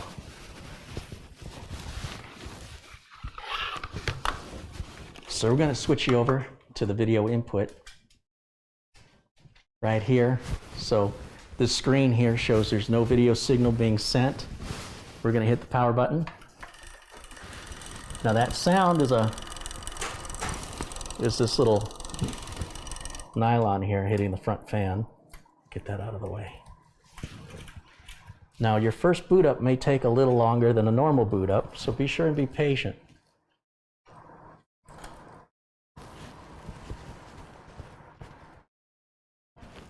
System has turned itself off. Be patient, it may come on its own. And it did. And something's happening. Now there's no Windows or anything installed yet, so we should get some kind of an error, or we should go into the BIOS itself. And we got the error, reboot and select proper boot device, which is perfect. It's great. The reason the NZXT logo is not lit up yet is we have not hooked up the USB cable that goes from the water pump down onto this other USB header. And that's going to give us controls for the water pump, but we're not going to do that just yet. I want to update the BIOS first. If I have a USB flash drive here where I've already downloaded the latest BIOS from the manufacturer, and I placed it onto this flash drive before we started today. And so what I'm going to do is plug this here in the back. Again, any USB port will work fine. Hit the power button, and I'm going to hit delete on the keyboard repeatedly until we go into the BIOS. Now here in the BIOS, I should be able to use the mouse. We should get information about what version of BIOS we have, which is right here. It says F4. The latest version is F10. And the way we're going to flash the BIOS is we've already downloaded from the manufacturer's homepage. Back to where I was. Go to QFlash, click Update BIOS, and it sees the BIOS I downloaded on the flash drive automatically. We click on that, and we just wait a moment. It's important your computer does not get interrupted during this process. We want to make sure that the computer's left alone and given every opportunity to do this very critical step. If you lose power or reset the computer during this process, you may end up with a motherboard that no longer works, and you'll have to contact your manufacturer to make arrangements to send it back to them for them to correct it for you.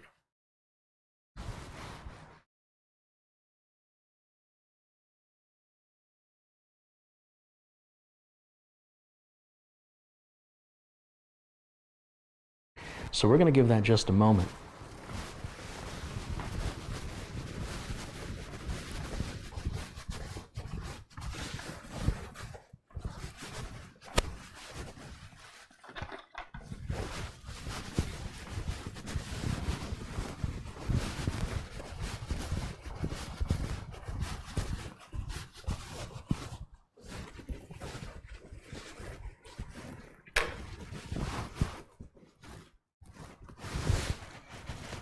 It's a little tough having this much hair in this day and age, and it was easier to do in the 80s.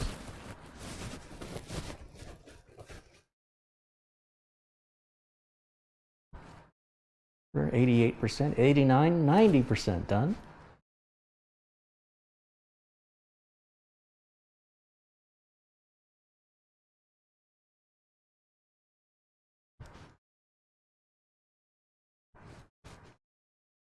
And it's going to automatically restart our computer for us.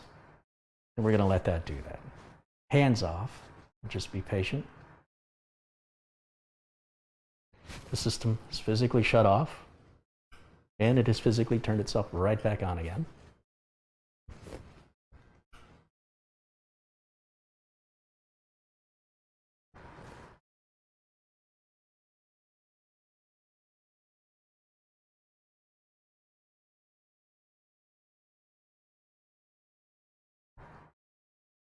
Once again, it's important you're patient during this process. It has turned itself off again and back on again. This is all normal. One more time and back on. And we should see the BIOS screen this time. There we go. We're going to be back right where we started from with no bootable device. That's because we've not installed Windows yet. We give it a minute while it processes, and it determines there's nothing for it to boot from. Oh, it's turned off one more time. Once again, all completely normal.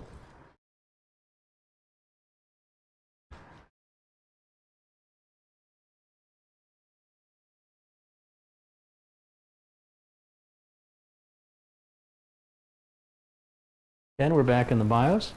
And here, as you can see, we're on version F10. So we're at the latest version of the BIOS. We'll go ahead and turn the computer off and remove the flash drive. We won't ever use this BIOS update file on this motherboard ever again. Now here I've got a Windows 10 bootable installation media, which you can make yourself following Carey's got a video. If you just type in CareyHolzman Windows 10 USB, you'll find his video on how you can make the media that I'm going to use right now. We're plugging into any port here on the back of the system. We're going to turn it on. And the system should determine that that's the only port we have to boot from. It's the only bootable device is that flash drive. And so therefore, without touching anything, it should just boot from it because it has nothing else to boot from other than that. As you can see, the little dots going around in a circle, that tells us it's booting off of that flash drive. And here begins our Windows 10 installation, where we're going to click Next, click Install Now.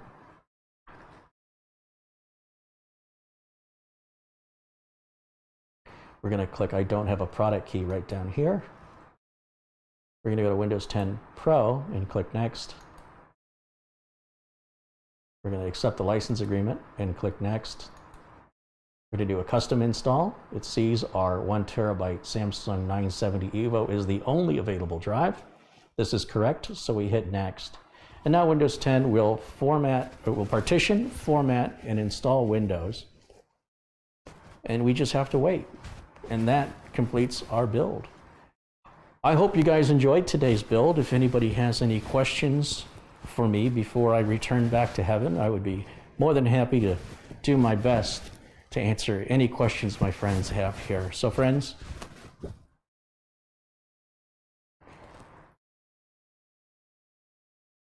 do you have any questions for me?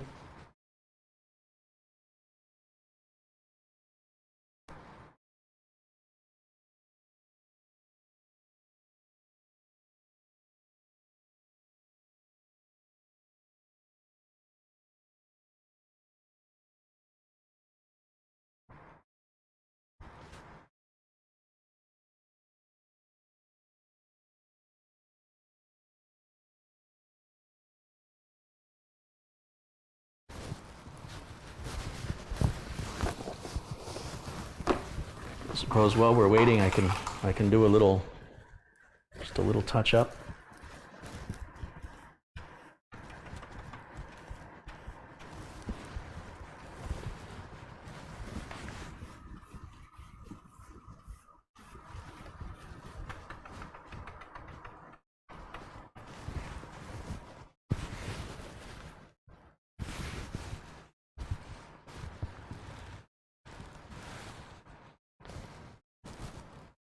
We've already done our first boot for the Windows install.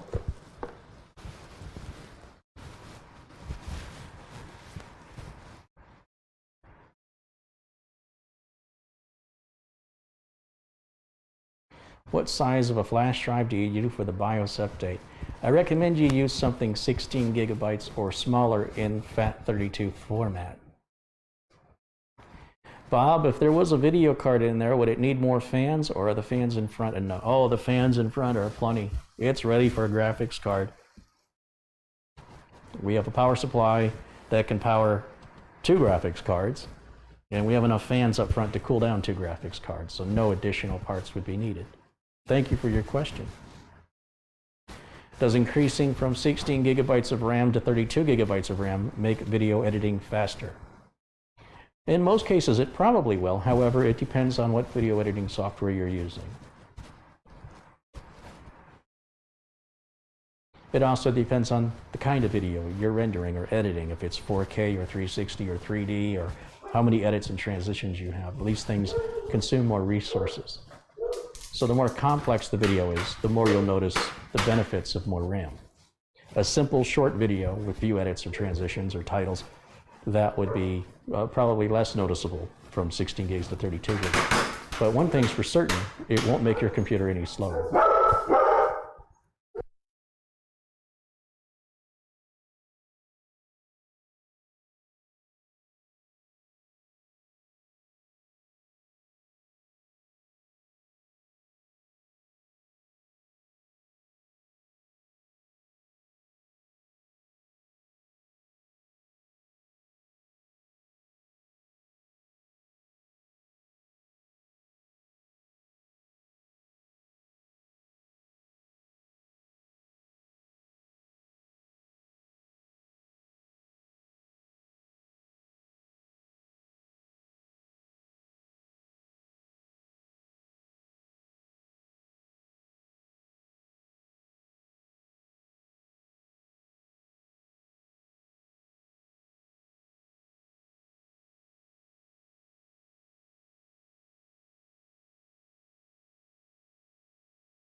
Now we can finish our Windows install by clicking United States or yes here.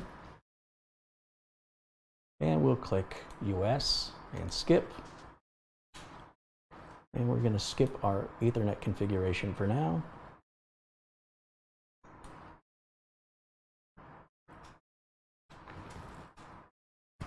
And we're just going to put a user's name in here of user. And click. It doesn't look like it says user. I suppose it does. We'll click next. And no password will be needed for this system. We're going to decline Cortana. And we're going to click no. And we're going to turn off all of these settings here. Although you can adjust them as you see fit to meet your needs and your preferences. There we are, and accept.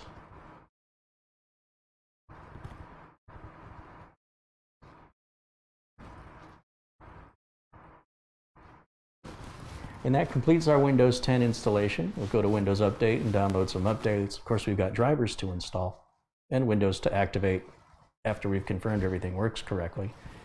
And we can finally do our cable management and put our panels back on, which should be good and dry by then. Kind of feel like my face is crooked. I have to adjust my face. There it is. Very happy.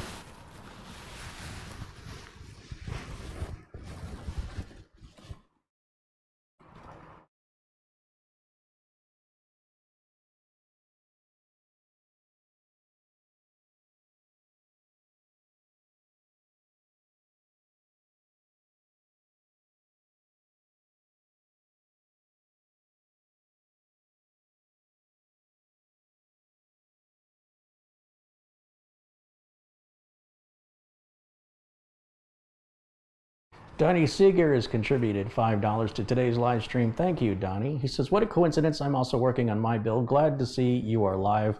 I used to watch Bob Ross when I was a child. Very nice, Donnie. Thank you for your contribution.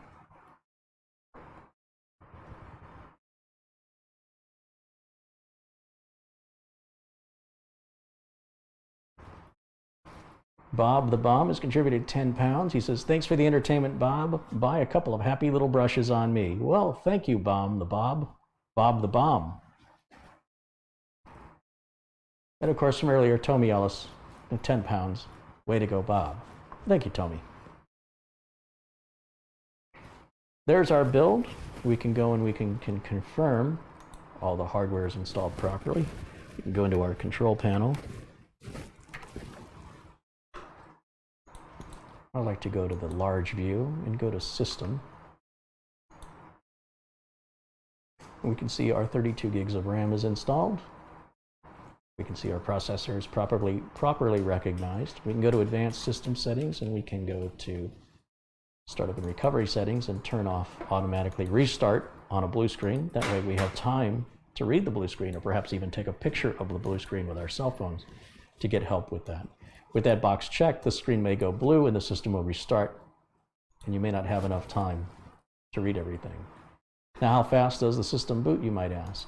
Well, let's do a restart and let's try.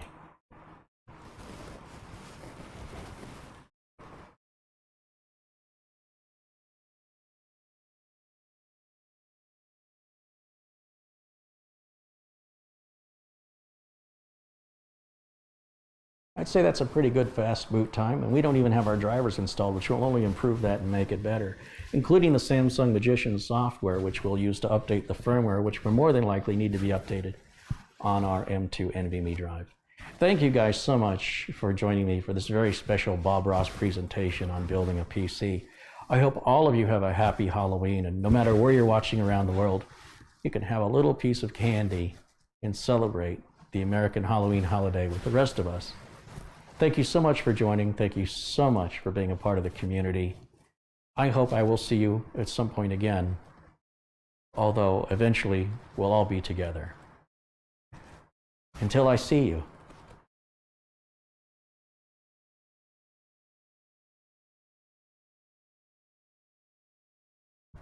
He wants me to say bye for now? Okay. Bye for now.